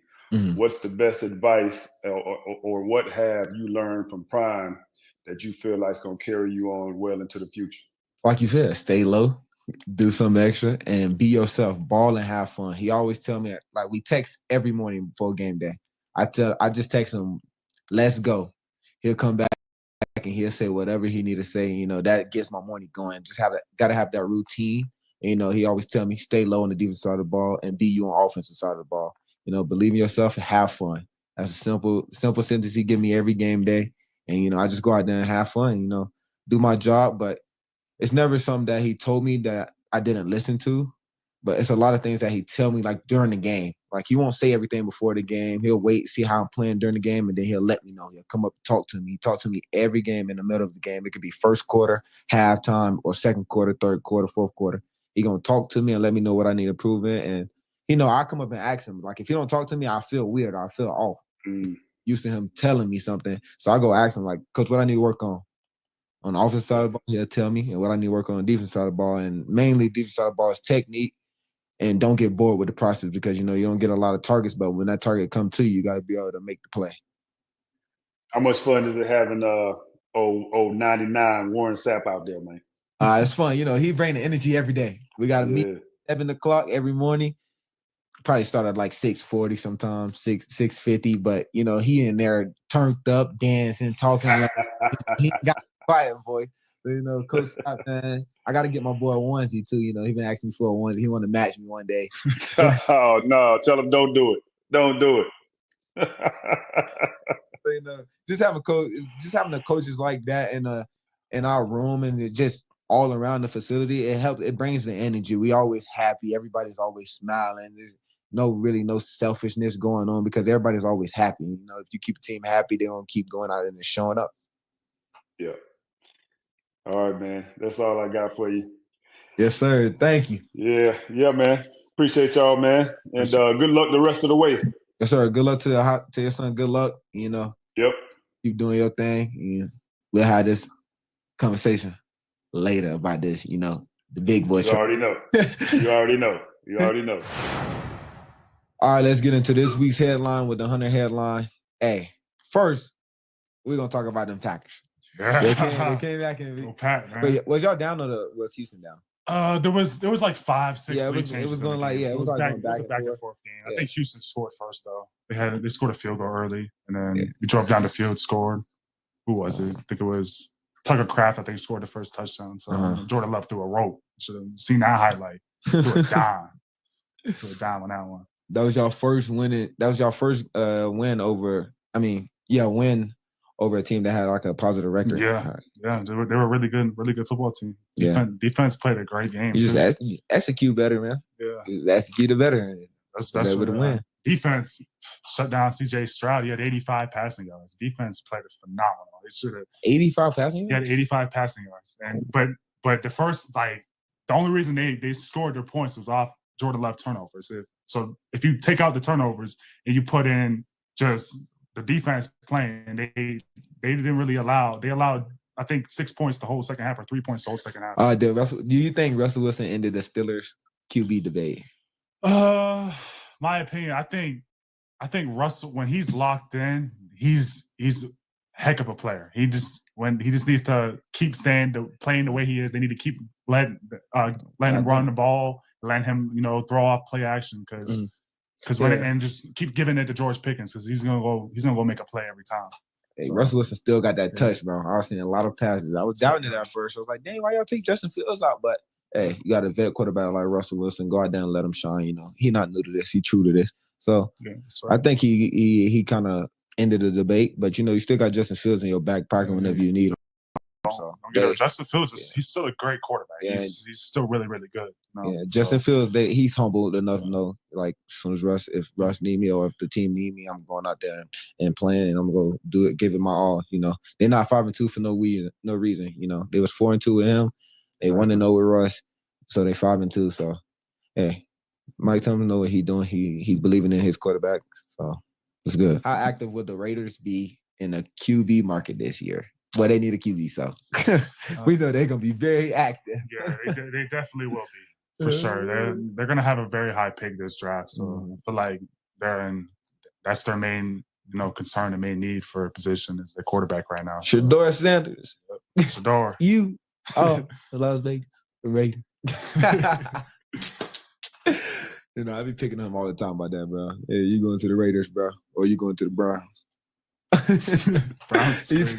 Either or, bro. You're going to one of those, bro. All right, the NBA season start this week. What you think the season will look for Bron and Bronny? Oh man, I don't really watch too much basketball, but they'll do really good this year. I feel like. What do you think?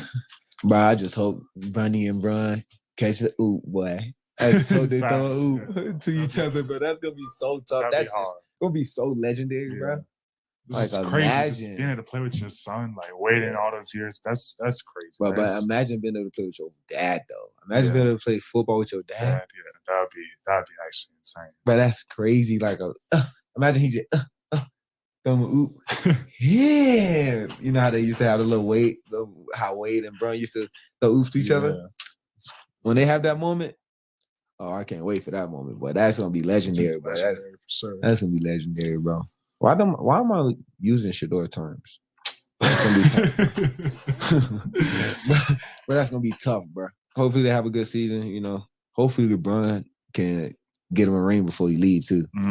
Before it's over, before he get out the league. So, all right. Do you think if you buy an expensive car that's like $500K, and you think you should get in trouble for doing whatever you want to do with the car after you pay for it? No, because you bought it. Like you spent your hard working money on it. So like, why should you not be able to do what you want with it? I don't know, but it's Ferrari though. But my boy Agent 000 just got his Ferrari SF90. He's got a Ferrari, but he finna try to modify it. He said he could get sued, but he's willing to risk being sued because it's his car. He already paid $500K for it, or $450K, however much it was. But like, I don't think he should get sued for that though. But at the same time, I get if I was making a car and I did everything I did to it. I don't get it though. I can't see it from my side. I don't get it either. Because I got my truck customized, even though it's just a TRX. But you should be able to. You should be able to do what you want to do with your car. You paid for it. You bought it. It's no longer their car anymore. It's their brand of car, but it's no longer their car. You decided to put it out there. Everybody's still gonna know it's a Ferrari. So like, why does it matter that you're customizing your car? Dang. Agent, bro. It's all good, bro. You want me to come up and show it to your court case? Because, boy, you know you getting sued. I just come up there and show, bro. I have my suit and tie on, bro. Good, bro. I got you, bro. Got your back, bro. Good. If you had a dream car, what would it be? My dream car, it's basic, simple. It was a Tesla. I don't know. I've always, that's always been my dream car. Ever since it came out, I've always loved Tesla, and that's my dream car. I know my sister got one. I want to get myself my own. So That's low key for Travis. I want a Tesla. So if you plan on getting me a car, give me a Tesla. You'll see a Tesla, goddamn. You'll see a video come out of him acting surprised and happy because he got a Tesla soon. We'll see one. You know, Travis a real nigga, and niggas be opportunists and shit. You know, so you know how that is. But hey, he got it. Why not? Oh, did y'all also know that in New Jersey they don't got, you can't pump your own gas. You gotta have a like a gas station motherfucker pump your gas, man. Did you know that? Yeah, I think one of these goddamn YouTube niggas that be on here is a gas station pump clerk, meter reader type nigga, man. It's crazy, but it's true. Hey man, big shout out to everybody in the bid. What it do, Worm? Big shout out to my nigga Worm. Good to see you in here, man. Yeah, man, I didn't know that, Worm. I swear to God, I didn't, man. I just found that shit out that in New Jersey, I think it's illegal, if I'm not mistaken. It's illegal to pump your own gas in New Jersey. You know, so at least you ain't gotta worry about a nigga bouncing out on you and goddamn getting up out of here at the gas pump. You feel me? That type of shit we gotta worry about down here. But you, so that goddamn, that's out the window. But hey man, get your money how you can. Get your little $7, $8 an hour, nigga. Pump that gas, nigga. Ask for them chips. Sir, you got spare change. You can hand to me, sir. Sir, please, sir. I'm pumping the gas. Like the video, y'all. Big shout out to everybody, man. I'm finna fire this out, man. Fire yours out, man. Let's do it, man. Man, like that. Tesla? A Tesla, yes. Like newest Tesla. That's my dream. I don't know why. It just always no TRX, bro. Just maybe. Sir, can I pump your gas for you, sir? Please, sir. Sir, I was here first. Just let me pump it. I already got some gas cap up, sir. Please, sir. Just let me pump your gas, sir. That's all I'm asking, sir. Go ahead, Lord. Go ahead and pump my gas, then, little ugly ass nigga. Go ahead. And you better not drop none, nigga. Not a drop. I'm gonna give you a 50-cent tip, nigga. You drop of goddamn petroleum, nigga. I'm giving your ass a dime, nigga. Pump my gas, you broke ass, old ass, nigga. Shout out Travis, man. Once again, just reacting to Travis' latest video, man. Hey, man, this is GOAT right here, man. This is GOAT, man. The GOAT in human form, man. Hey, man, this is GOAT right here. This is the GOAT in human form, man. Just reacting to Travis' latest video. You know what I'm saying? Big shout out to Travis Hunter, man. I'm glad that you healthy and you'll be, 100% this upcoming Cincinnati game. Definitely great to hear. You know what I'm saying? Put my gas then, nigga.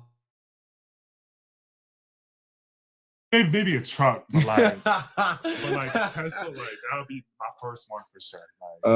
Like, you already know my dream car. I'm trying to get that thing ASP. But Travis, brother, it's ASAP as soon as possible. I got you though, brother. I know what you meant. You know what I'm saying? Just so you know, it's ASAP, gang. As soon as possible. Acronym. You know, I got you. I got you, nigga. I got you. I got you. We all gotta look at some way. As soon as possible, gangster. Remember that.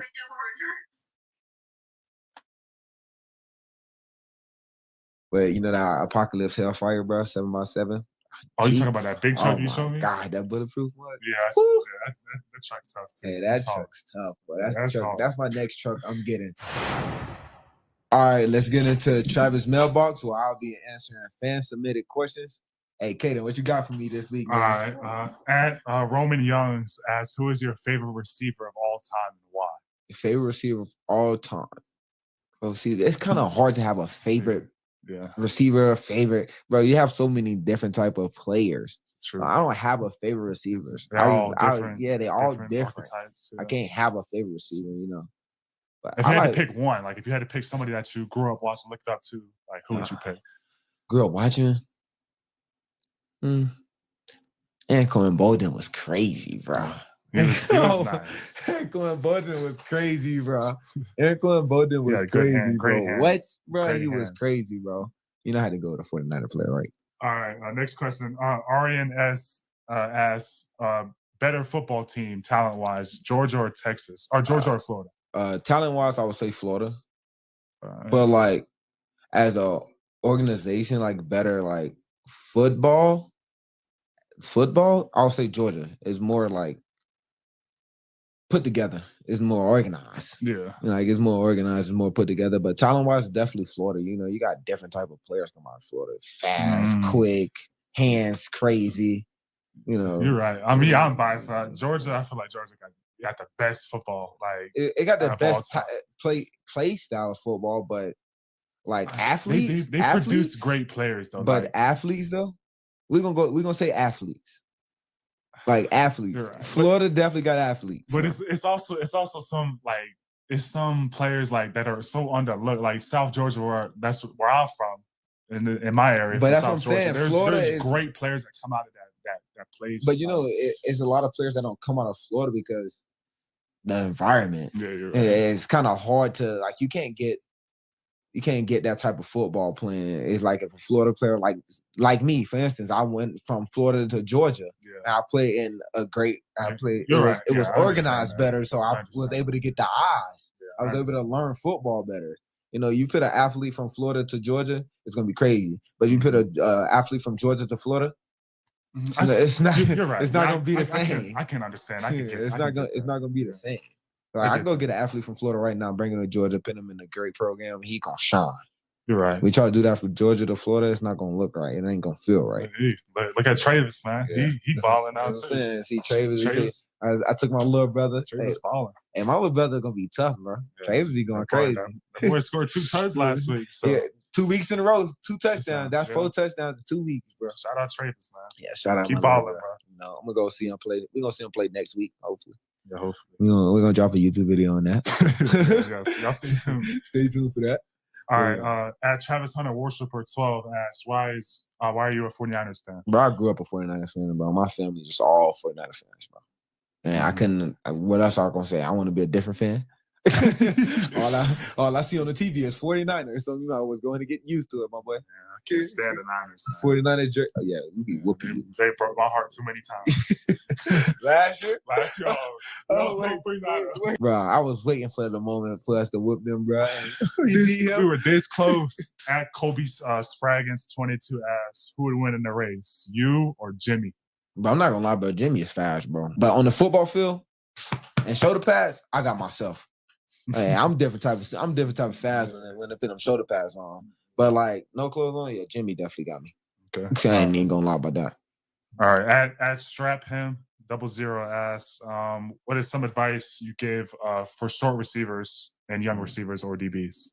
My brother is short, if y'all don't know that, but I give the same advice. You know, you got to go out there and work. You got to work 10 times harder. Mm-hmm. You short. You got to go out there and dominate. You can't let nobody jam you. You can't have bad footwork. You can't have bad hands. You really can't. You have no room for error. That's right. Yeah. You short. You don't have no room for error. So you got to just go and have an all-around game. Gotta be able to go out there and attack and just dominate your lane. So I give the same advice to everybody. You gotta dominate, especially if you're short. You just work. You gotta work. You can't complain. Work, you put in the work, your results will show, man. But you just gotta go out there and dominate. If you want your questions answered, you gotta follow us on Instagram and view our story each week to submit your questions. We're gonna answer them. We're gonna try to get as many as we can in the show. So that's another episode of the Travis Hunter Show. Thanks to Charles Wilson and my co-host Kaden for coming on the show with me. Check us out every Wednesday on YouTube. Don't forget to like, comment, and subscribe. Follow us on TikTok and Instagram at the Travis Hunter Show. See you next time on the Travis Hunter Show, powered by Overtime. See ya. We don't want to be ya.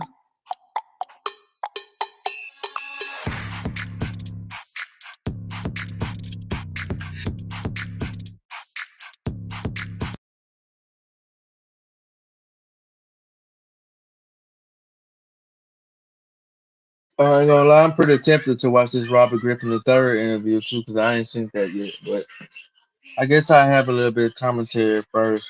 You know what I'm saying? What's up, everybody, man? You back in the building, man. You back home, man. Howard had TB with your host, with the most TB, man. The nigga that the YouTube Colorado niggas aspire to be, man. You know what I'm saying? All of them against me.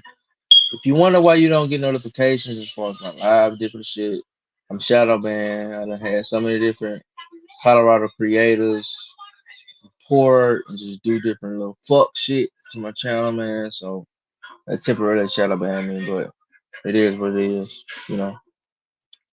But just to kind of get into the thick of things, you know what I'm saying? Like the title say, man, Colorado is currently fourth in the Big 12. I think they in a tie, if I'm not mistaken, but we're currently fourth in the Big 12, right?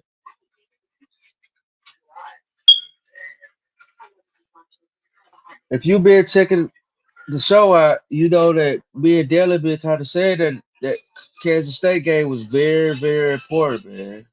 Now, us losing the Kansas State game doesn't automatically mean that we are eliminated from the Big 12 championship, but it just makes it harder.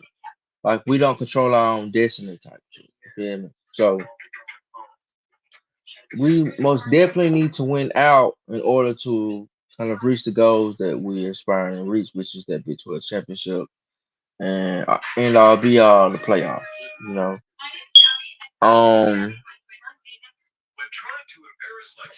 This weekend, this Saturday night, we got Cincinnati coming to town.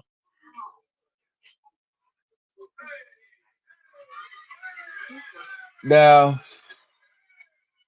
in my opinion, I project us to win by at least 16 points. But one thing I can say that's worth notating is the fact that Cincinnati does run a three-man front and then drop 8 in coverage. And we are predominantly passing team. So it's very, very vital that niggas like Zay or Isaiah Augusta get off. You hand the ball off to them. I mean, you got 5 against 3. I know our line ain't that good, but bro, come on now. You telling me that we can't? They dropping 8 guys back and we can't average 5 yards a carry? That's what I think the key is to winning this game, bro. Us averaging 5 yards a carry.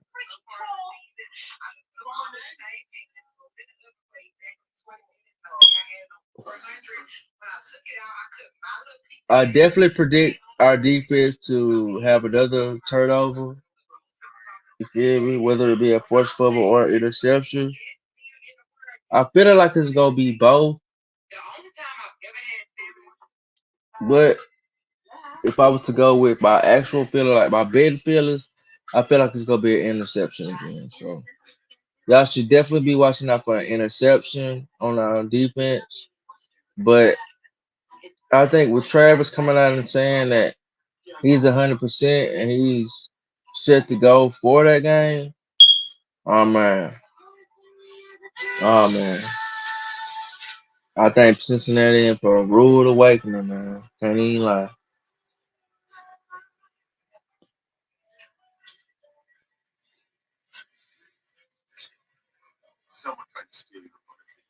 Now,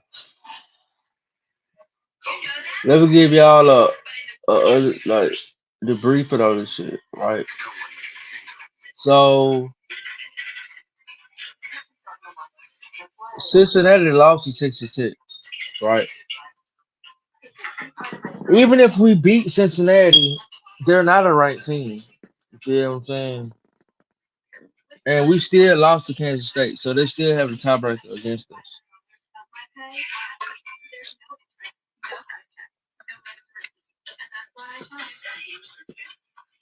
So honestly speaking, we're gonna need a little bit of help, man. You feel me? We're gonna need BYU to, well, if I'm not mistaken, BYU and Iowa State play each other. So one of them definitely gonna drop a game. But we need one of them to drop 2 games.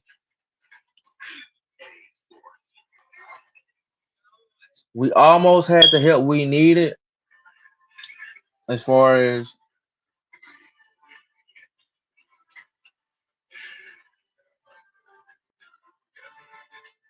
Oklahoma State almost beat BYU, but they let them fucking score it in the last 30 seconds of the game. And let me check out BYU's schedule. Because if BYU play Baylor, bro, I think Baylor will beat BYU. I think Baylor got a real chip on their shoulder. They already played. BYU beat Baylor by 6 points. Let's check out BYU's schedule.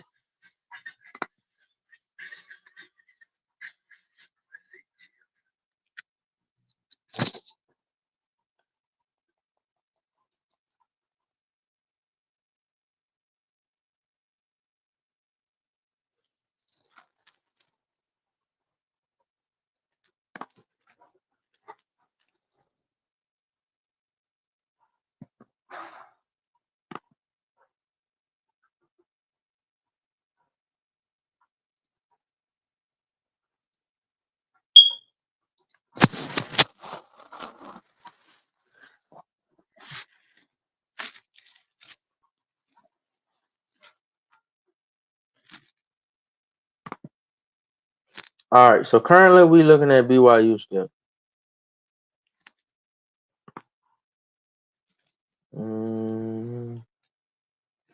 They got UCF, Utah, Kansas, Arizona State, and Houston left on the schedule.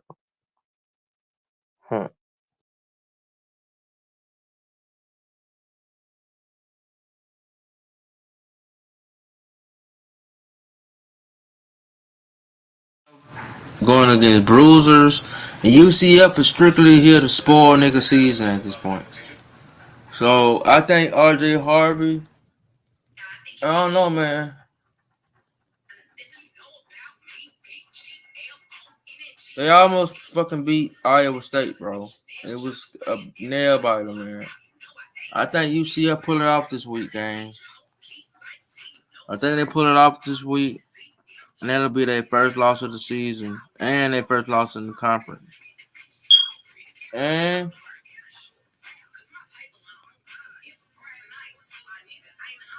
Arizona State will be, if I'm not mistaken, they will be getting their starting quarterback back by what week is it? The 11th week?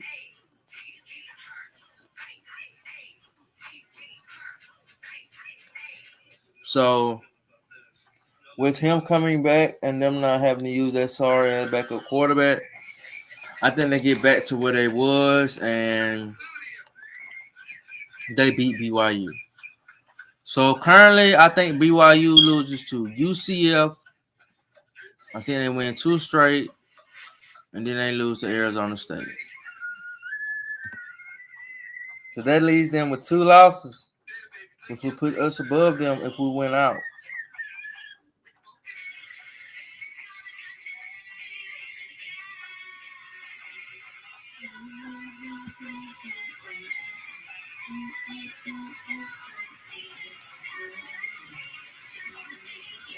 And damn, I thought BYU play Iowa State. They don't. But I think Iowa State play Arizona State, if I'm not mistaken.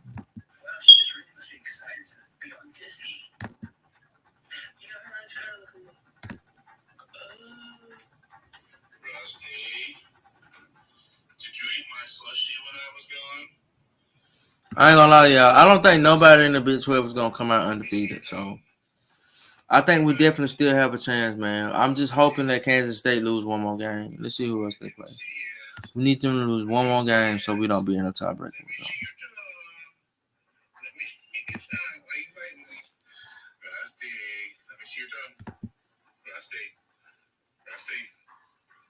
Let me see your tongue.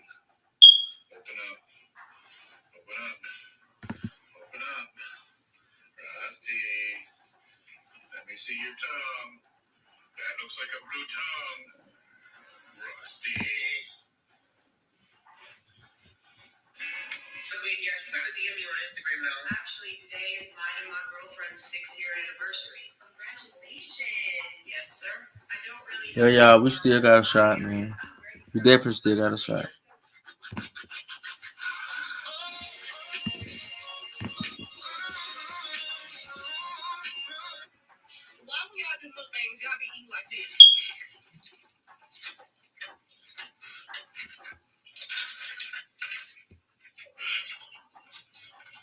We're like a 4-way tie with Kansas State, but they got the tiebreaker on them. That's the biggest thing about it. So.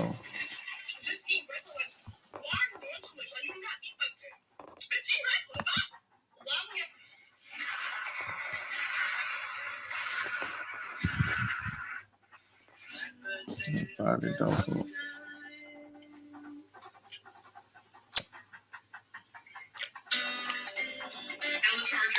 Men are more rational, they're more logical, they're not governed by their feelings like women.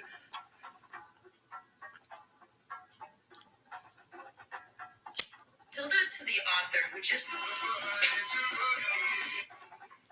Somebody asked me if I dabbled in the devil's lettuce. I said no. Only Jesus Christ cabbage, hallelujah. Somebody asked me if I dabbled in the devil's lettuce. I said no. Only Jesus Christ. Okay, but why are you so much leftover in the bottle? What is the must stop? I'm just a girl in the world. That's all that you let me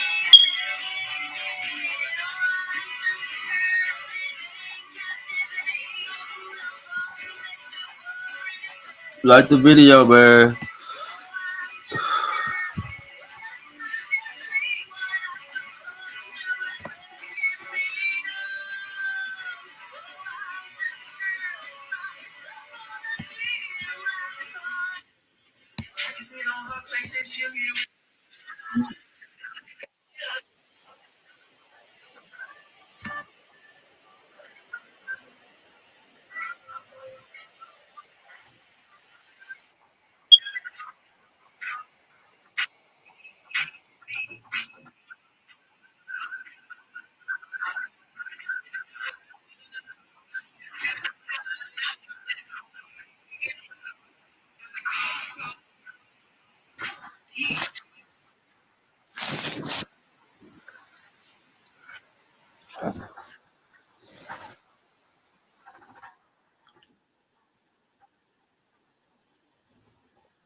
Right.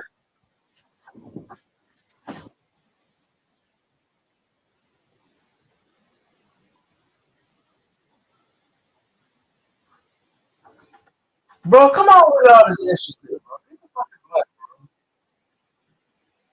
bro.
Get the win. You should let it burn.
I had spoke about.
know, we came in before preseason, during basketball preseason, to come watch y'all play on Saturday. So I was really up close in person watching that run, and Isaiah Austin and all those guys on the basketball side that I was real close to.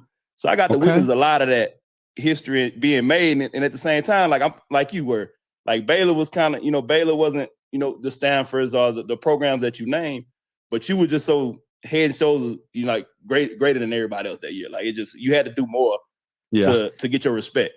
And then I look at Travis on his side, like you say, he's doing something that we've never seen done before. And I always say, man, he's a unicorn, because we can say people who've done something similar, but not at this level, at the rate. Like I tell you, it's hard to be the best cornerback on your team and the best receiver on your team, let alone be the best cornerback, best receiver in all of college football. Like that within itself is so unique. So even with that, it's like, man, like, how do we even have a measuring stick for something like this if we've never seen it before? So sometimes people hate what they don't understand. Oh, you preaching, Bug? Okay, first of all, I got to say this. Hey, Bug, you basically family. Okay, you mentioned Isaiah Austin, Jerome Tang, who's the head coach at K-State, Scott Drew. Listen, I stayed in the gym now.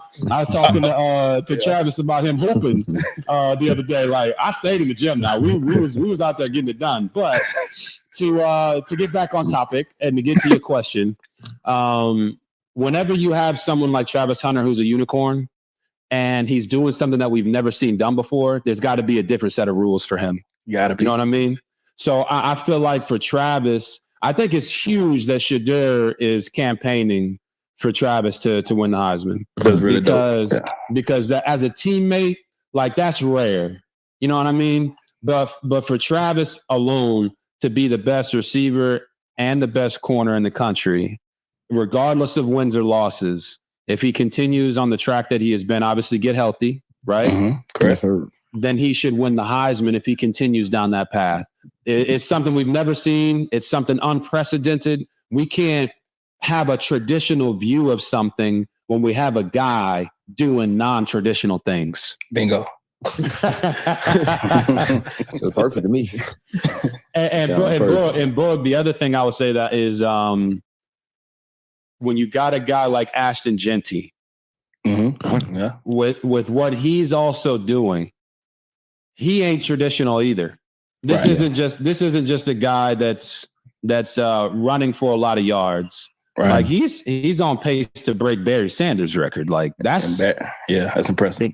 It's impressive, but it doesn't take away from the fact that Travis Hunter doing what he's doing is just different.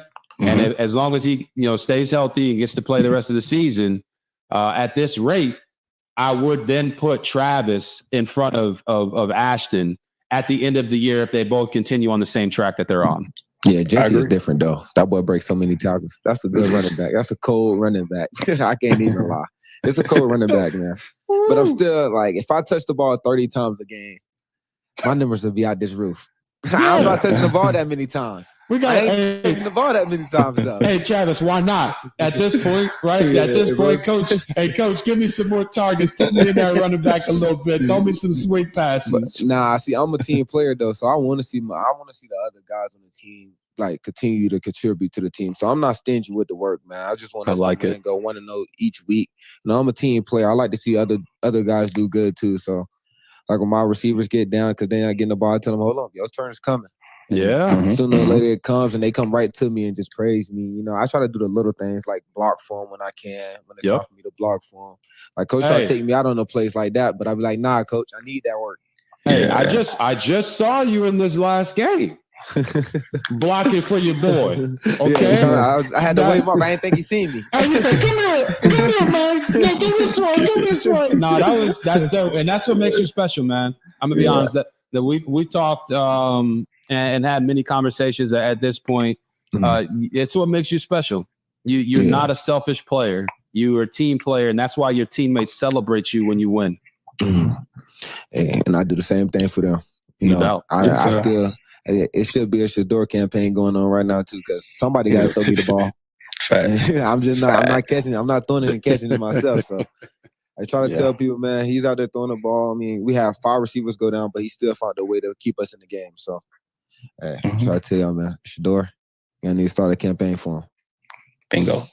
Yeah, man. Okay, I want to shift a little bit, not too much, but like not just a question, man. RG3, man, I want you to really talk to Travis on this one and guys in his position, similar positions. How did you handle being such a high draft pick and expectations that came with that? Oh, so yeah. What would you give young Good fellas question. advice on that? How would you handle that? Yeah, first and foremost, I would say don't change who you are, right? There's a little bit of this cloak of protection that's been removed from college athletes because of NIL and people being jealous of them making money, whereas that used to be reserved for the league. Got these guys making 20, 30, 40 million bucks, and some people don't like that. Well, now when you get to the NFL, if you think you're under scrutiny now, wait till you get to the league, right? They're going to try to start these narratives about you, your personality. You're a humble guy. Is he too humble, right? But if you're a confident guy, is he too confident? For me, my advice would be know who you are, right? The people that were there shooting with you in the gym, it's okay to bring them with you. You don't got to buy them a house, a car, some Louis Vuitton luggage, and pay all their bills. But it's okay to keep those people around you so that they can humanize you and never let you forget where you came from. So that would be my advice. It's still football, man. Yes, you go into a new city, new coach, new teammates, but you know why your teammates love you now? You know why they loved you at Jackson State? You know why they loved you in high school? Because you put in that work. All right. And when you get on the field, you make it happen. That's why they will love you in the league. I had 15 commercials my rookie year. It was crazy. I was 15. Jason Kelsey, Travis Kelsey-ing it up. All right. All the commercials. 15? And nobody probably exaggerated, but you get the point. Still, that's 3 commercials. Right? So that's a lot of commercials. I'm having a blast, and we were winning. Right? We started the year 3-6, but we finished 10-6, won the division. All types of records, rookie of the year, all this stuff. Nobody said anything about that. But the next year, we went 3-13, and it was a problem. I didn't have as many commercials that year, but I had a couple. Okay, I had a couple commercials. And then then it became a problem. Oh, maybe this guy's not focused as much on this. Oh, maybe he's not as focused on that. And my thought was, well, the only thing that changed was the winning on the field. The work ethic didn't change. The teammate that I was didn't change. How many hours I put in went up, So in the league, they treat you based upon your record. If you winning, it's all Gucci. If you losing, it ain't. And luckily for you, Travis, you don't play quarterback, so wins and losses, they don't really judge you by that, right? Stop it. They definitely do. No. They judging us about it. They judging Colorado about it. Oh my God, yeah. No, that's different. That's different. But if you go play for the Denver Broncos, right? And y'all lose 10 games, but you have 10 interceptions, you're gonna be an all-pro. You're gonna be at the Pro Bowl. You're gonna be in running to make $30-40 million a year. But if you go to the Broncos and you play quarterback and y'all lose 10 games, they're trying to replace you. Yeah, you're right. So I'm saying, so for you, I just don't forget who you are, bro. When I met you for the first time and we had a real long conversation last week, the one thing that me, my wife, and everybody in the room walked away with was Travis Hunter is a good dude. You're a good dude, and don't ever lose sight of that. Don't let people trying to make you something that you are not be who you become. That would be my advice. Got you. Hey, that's deep. We needed that. All the little kids out there and all the people that's getting drafted next year. That's a great point. That's great advice to listen to, man. Because sometimes we get in our own head, and sometimes the people that's in our corner will like to get in our head too. So make sure you stay focused and don't lose sight of yourself. There you go. Oh yeah. All right. I got a question though, because I'm a fisherman outside of playing football. I'm professional, I would say. But what's your off the field? What was your off the field habits like? Like what did you do? Well, hobbies, not habits. Hobbies. Yeah. So I like to hoop. You talk to Scott Drew, Jerome Tang. They'll let you know. I wasn't just in the gym watching. I was in that bad boy getting busy with it. Okay, they always say that. So like, I told him, I told Coach Drew that I would play for the team my senior year. I just never made it to my senior year. I went pro. But like for me, basketball was a sanctuary. So every offseason I'd be the dude at the Y. In college, I was always in the gym with the basketball team. That was my safe place. You know what I'm saying? Like I felt like I could run up and down the court and play 10 games if I needed to. It kept me in shape, but it also just mentally like cross training. The agility it takes to play basketball versus playing quarterback is completely different. But that's me. I'm a basketball, ping pong, table tennis. I'm nice. Hey, I'm nice You and now, Coach Tang okay? ever had any battle? Coach Tang love ping pong. I could get in there with Coach Tang, but ping pong is where I'm at. I was born in Japan. Okay, so I'm Blackanese. All right, I'm Blackanese. So that's just what I do. But I'm a real chill, laid back dude. I love watching Netflix shows and movies, Hulu, Paramount Plus with wifey. I'm not unfortunately, I'm not the go to the strip club dude. That's just not me. It's not Just in my like me. personality. You see this room? That's where I stay at. I actually want to hang out with my wife. I actually like my wife. I love my wife. So that was for me. That's my getaway. My family. I got 4 daughters now. And in college, I would I don't remember the site name no more, but like you could but you probably remember you could like go online and you could get like the unreleased songs early. Yeah. So I that's what I used to do. Please, somebody don't come arrest me or anything for pirating songs. But I used to just build playlists and like listen to music. And I was a real introvert in that way. And before after the LimeWire days. This was like right after LimeWire. So they had a couple spinoffs after LimeWire. I was on one of those spinoffs, unfortunately. It is what it is. So we know your hidden talent is what? Table tennis, right? Yep. So ping pong. All right. That's your hidden talent. That's his hidden talent. Yeah, you're tripping, man. Listen, man. Other than fishing, what's your other hidden talents, Travis? Oh, I have no hidden talents, man. I just fish, video game, and probably dancing, but it's not hidden no more because I'm on TikTok. So that's true. Just be like, that's true. Oh yeah, he can actually dance. So I ain't really got no hidden talent. They all know. They know. People know who I am at this point. Okay. Definitely want to grab your thoughts on like on the evolution of the quarterback position. Before during your time, you definitely transcended a lot of that. And then now what we seeing today, and then I'm even seeing like even with the black quarterback, just going off another topic, like we had the most black starting quarterbacks in the NFL probably ever. And I just seen they just put out a film I haven't got to check yet, which speaks on the black quarterback. So the position as a whole and those two, like how would you view things from both of those perspectives, from the seat you sit in? Yeah, man, that's deep. All right. So I'll try to keep it as quick as possible. Talked to Shadur about this when we sat down with him for the podcast, out of pocket. And it used to be the case that the black quarterback was shunned, frowned upon, can't do it, not smart enough, can't play within structure. It was a lot of can'ts, right? Mm-hmm. And I probably said can't in that one sentence more than I've ever said in my life because I don't use that word. Mm-hmm. I don't use that word. But I find a way. This was difficult, but as a black quarterback, there's nothing we can't do. And a lot of people will say, well, that's old news. That was like Doug Williams' time. That was Randall Cunningham time. And it's like, no, but every time one of those guys popped up, it was like, oh, Doug Williams is going to be the difference maker. But then they continue to say that we couldn't do it. Then Randall Cunningham popped up. Oh, he can't do it.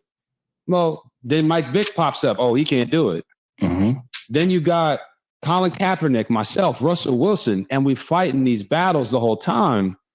Now you got Patrick Mahomes, Lamar Jackson, Jalen Hurts, Kyler Murray, Shador. You got Jaden Daniels, Caleb Williams. And if you notice, all those guys that I mentioned are all black quarterbacks, but they're all a different shade of black.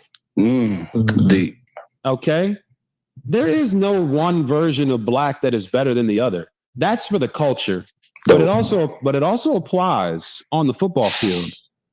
being a black quarterback is more than just about the color of your skin. It has morphed into a play style, right? To the point where you could say, well, damn, isn't Josh Allen a black quarterback? Isn't Aaron Rodgers a black quarterback? Did you see Joe Burrow? He had a 47-yard touchdown run. Oh, we're getting it. He was another Vic out there. Okay. He was getting it. Is he not a black quarterback now? It's like, and I want people to understand when I say that, it's not to say that the color of their skin is black. It's like they're all playing the style of game that we were told can't get it done in the NFL. Can't get it done. Yep. So for me, when I think about the evolution of the black quarterback, we went from nobody wants us to everybody wants to be like us. And that to me is beautiful because that's what the NFL looks at now. You got to be able to move. You got to be creative. You got to be able to make a play when no play is there. Right. And you got to be able to operate from the pocket. And that's the biggest myth about black quarterbacks. We have always been able to operate from the pocket. We just like to throw some stank on it every now and then. Yeah. Yeah. Gotcha. And that's dope you say that because I want to tap in on one thing that I don't think a lot of people understand too. And maybe if you ever, I don't know if you've had this conversation with Shedeur yet or if you ever will get a chance to. Yep. But man, Shedeur is one of the smartest, high IQ quarterbacks you will ever run across. I don't care what color or ethnicity or like one night I'm at like 1 a.m. He's going over film, preparing for UCF, and he's literally drawing plays in his own mind because he's going off of what they do, their instincts, everything. He's telling, look, I'm gonna hit him with this. I know this is gonna be open. I know they're gonna try to take this away. And then when I look and I see the linebacker do this when the safety drop, he's just going through it. And I'm just sitting there like, okay, nah, I see where you're at with it. And I don't think he gets enough love and enough appreciation for how well he understands the game and plays it from that position. When he gets to the line, he understands, like, man, I know I'm probably about to get killed. You know, somebody's about to hit me, but I'm still gonna deliver this ball on time, right where it needs to be, and the mental capacity it takes to go through that. Knowing, like he'll say, I'm going out there knowing I'm about to take a hit, but I still got a job to do. Yep, man. Like, yeah, I don't know if y'all have had that conversation, but if you do one day, I hope y'all do, so y'all can really go back and forth and you can really understand how his brain works. So I've had the conversation with Shedeur when he was at Jackson State and also at Colorado because Shedeur, in my opinion, is not just one of the most cerebral quarterbacks and smart ones. He understands his limitations. All right. Yes. It's like if you're a female, right, and you consider yourself to be a baddie. Okay. Well, most of those baddies don't have everything, right? But they know what they got. Yeah. So they accentuate what they got. For me, Shedeur does that. He accentuates what he has. He knows he's not the most athletic guy on the field. Correct. So he don't out there and do Lamar Jackson stuff. Okay? Yeah. He knows that he doesn't have a Josh Allen arm, but he has a more than strong enough arm to make every throw on the field. And that to me is special. Travis, you're probably the same way. You know what you have as a runner. Like when you catch the ball, you catch that 5-yard hitch, one move, 70-yard touchdown, right? You know what you have at corner. You know you have makeup speed. So you might let him get in your hip pocket a little bit just to make the quarterback think he can throw it. And then boom, you attack it, just like Coach Prime used to do. So for Shedeur, when we had those conversations, it's been about always knowing what you possess and what your strengths are as opposed to what you don't have. Remember that word can't that I was saying that we don't like to say? Right. He finds a way to get it done. And this goes back to the traditional scouting reports, right? If I was to say this, first guy in, last guy out, coach's kid, loves ball, he's an overachiever. You would assume that player is what color? White. It's okay to say usually he's white. If I told you, unbelievable freak of nature athlete, just physically gifted, just better than everyone else on the field, you would say that player is what? Black. Yeah. And that has always been the case. And we got to get people to stop thinking that way. Because when I look at Shedeur Sanders, first guy in, last guy out. There you go. Coach's kid. Overachiever when it comes to what his skill set is and the numbers that he's putting up. And he's black. Okay, so he is cerebral. He's one of the most cerebral quarterbacks in college football because he's always playing ahead of the defense. So we gotta stop color matching people to these descriptive terms. All right, and just look at them for who they are as players. Dope.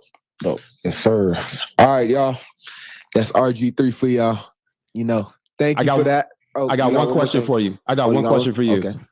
Say no more. How you doing? You okay? Yes, I'm good. You gonna be good? Yes, I'm gonna be good, man. I'm gonna be back on that field, and you ain't gotta worry about that. Thank you. The only thing I wanted to say to you was I'm a guy that's been through injuries, right? And I don't know how serious or not serious the injury is. I know you missed the rest of the game. Your teammates are going to love you, whether or not you're out there or not. Make sure you take care of yourself, man. Yes, I made a decision when I was a pro and I came back and I played early on a hurt knee, and it altered my career forever. I don't want to see that ever happen to you. I want you to fully fulfill your potential, and I want to see you out there. I want to see you win a Heisman Trophy, right? Yes, sir. But I want to see you have a 20-year NFL career if you want that. I don't want to see you go out there and do something that's going to jeopardize that. So I just wanted to say that coming on. I'm not fishing for info. I'm not fishing for like, hey, breaking news, Travis Hunter's good. I care about you, the person and the player, and I want to make sure that you know that whether you're out there or not, they're going to love you. Make sure you do what's best for you. Yes, sir. Thank you. I will. Yes, sir. All right. That's it for RG3. Make sure you go check out his podcast, Out of Pocket, with him and his wife. You got to say her name because I can't. I don't know how to say it. Grete. All right. Let's get into this week's headline with the Hunter Headline Report. First up, we got, when will the Cowboys win again in AT&T Stadium? And that's a question for you because you is a Cowboys fan. In 2025, when we tank this year and we go draft Travis Hunter, I've been saying this week after week. When y'all gonna catch on what's going on? I sent a memo. Jared got the memo. And I think he's saying, look, we don't need to win no games in AT&T Stadium this season. We're gonna lose them all. We're gonna go get the number one pick, and we're gonna bring Travis Hunter to Dallas, Texas, and we're gonna run it up. And then we're gonna go win the Super Bowl in 2026. That's the plan. Jared's sticking to the script. Jared ain't doing nothing wrong. Jared doing what he's supposed to do. That's what I asked him to do, man. Also, Jerry Jones did turn 82 on Sunday. Happy birthday. Happy birthday, Jared. Sad they couldn't get the dub for him on his I'm not birthday sad. in their stadium. It's all good, though. I'm not sad. We got better things to look forward to. What direction do you see Tampa Bay heading into? Tampa Bay look good. They look good. They look How good. is Baker Mayfield? They look good, though. They put up 50? 51. 51? Who they play again? Forgot who they play. The New Orleans Saints. Oh, yeah, the Saints. Yeah, they played the Saints, bro. They played the Saints, but in New Orleans. In New Orleans. I think they got, like almost scored every drive. Put some points on the board. Yeah, Baker a dog. I've been saying it for long. He's a dog, man. And yeah, I like to see the direction that they're trending in. They headed the right way. Yeah, they balling. You know, the Buccaneers balling. They got a receiver core. They got some defense. Yeah, they good. That's all they need. And they got a quarterback that they can trust. So yeah. Know he gonna fight every Sunday. Mm-hmm. Just know he coming to play. So be ready. Yes, sir. What do you can the Houston Texans take their momentum of winning last week into this game this week versus the Packers? Because Packers rolling on Arizona. What is that game at? Do we know? On the road or home? No. I don't know. Maybe going into Cheesehead County gonna be tough if they got to go up there to Lambeau. That's gonna get rough. But CJ Stroud and balling. Yeah, I think Texas play home this week, so they might have a away game next week. Yeah, okay, and I know CJ lost one of his top targets. He went down, but but he still got Tank there now. He found a way though. Yeah, so they rolling. So I just want to see how they look because the Packers looking real good right now, man. Oh, the Colts. I think he's looking for the Colts. I mean, Joe Flacco out there throwing dimes. Did they win? Who did they play? Yeah, they pulled it off. Yeah, they put it off right by 3 points. Yeah, because Anthony Richardson went down and then Flacco. Yeah, it's 17-20 or something like that. I think that's what the score was this week. I'm not a believer, though. You're not a believer? I'm not a believer. I ain't lying to you, bro. I just think, Joe Flacco? because this is how I go, man. Joe been great for a long time, man. But sometimes that time passed you by, and I just think it was kind of like a situation with the Panthers a few weeks ago when they went Anthony Dalton. When you prepare for one quarterback all week, then they throw another quarterback in there, it kind of throws your game plan into a little wrench. So I think he caught him out guard. Now moving forward, if he got to be on the center next week, I think they're gonna be ready for old Joe. And yeah, I'm not it's been buying what, 2 weeks? He been in for 2 weeks now. Yeah. 2 weeks. Joe Flacco is a vet though. So he's a big time vet for sure. He's a super vet. So for sure. I'm pretty sure a lot of teams put their game plan already according to what he do because he been playing for some years. That's years of film on him. A decade of film. So he's not really changing nobody's game plan because they already know what he do. Maybe I'm just knocking it because it's Indianapolis. Maybe I'm just being biased. Yeah, maybe you just hating on Joe Flacco. I'm a Joe Flacco hater. Yeah, you might just be. Come on, man. Don't label me a hater. My bad, Joe, man. Come on, man. I don't believe in old Joe. Come on, Joe. Joe. I can't hate on Joe, man. Joe done put in too many years to be hated on. Right? Is Caleb Williams the favorite of the Offensive Rookie of the Year trophy? No. Yeah, very good. He's definitely doing good, but he's getting better week to week. Jaden Daniels, you still got Jaden Daniels, so yeah. Jaden Daniels been hot since week 1, But Caleb has turned that corner. Yeah, he 35. What it was 35-16. Yeah, he looking like the 4 touchdown passes, I think. And he looking like the #1 overall pick right now. So shout out to him for figuring it out and staying, weathering that storm. Because they looking good right now. But I'm still going Jaden Daniels as the front runner. I think Caleb Williams gonna get better and better each week though, because he got the receiver core to go with it. So he gonna get better and better each week. But Jaden Daniels is definitely still going crazy. But it's gonna be a strong race. So I can't say he's not a favorite. Jaden Daniels is up there still. So yeah, I just want to see them boys keep working, keep going. Our show speed reveals that he was temporarily paralyzed for doing a 24-hour backflip challenge. He did 650 backflips in the span of 24 hours. So I want to know, I know he was trying to get, trying to hit the most backflips in 24 hours, but bro, ain't no way I'm flipping myself into and being paralyzed, bro. Nah, I'm not doing this man that flipped himself straight into paralysis. That's wild, bro. How? Now when you got to explain yourself, oh yeah, I was hitting backflips and I got paralyzed. Now I'm in a wheelchair. So what's the record? I think what the record? 1,000 or something. He had a lot. He had a long way to go. 600 more. He had 500 more to go. Yeah, he was over with, boy.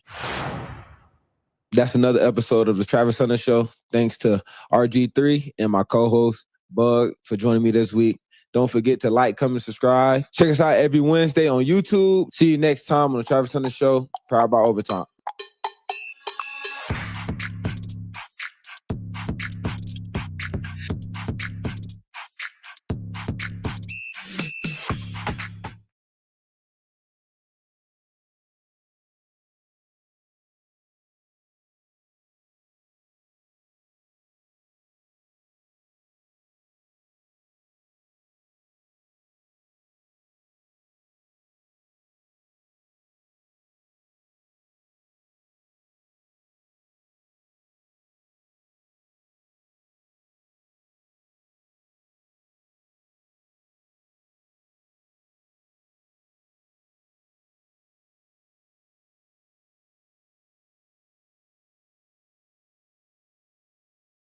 It's all up to Shadur and Travis, man. It's all up to Shadur and Travis, man. As long as they get it figured out, we'll be in shape, man. As long as Travis stay healthy, Shadur stay healthy.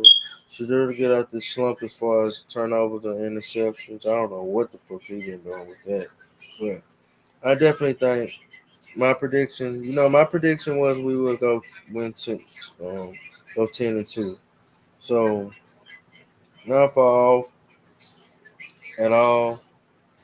They would just basically have to win out. But as long as they keep, as you can see, they gelling more and more throughout the season. And that's what championship teams do, man. You know what I'm saying? So I love this team. I love the coaching staff. I think we in for a good treat. You know what I'm saying? And I think we're going to get to that Big 12 championship.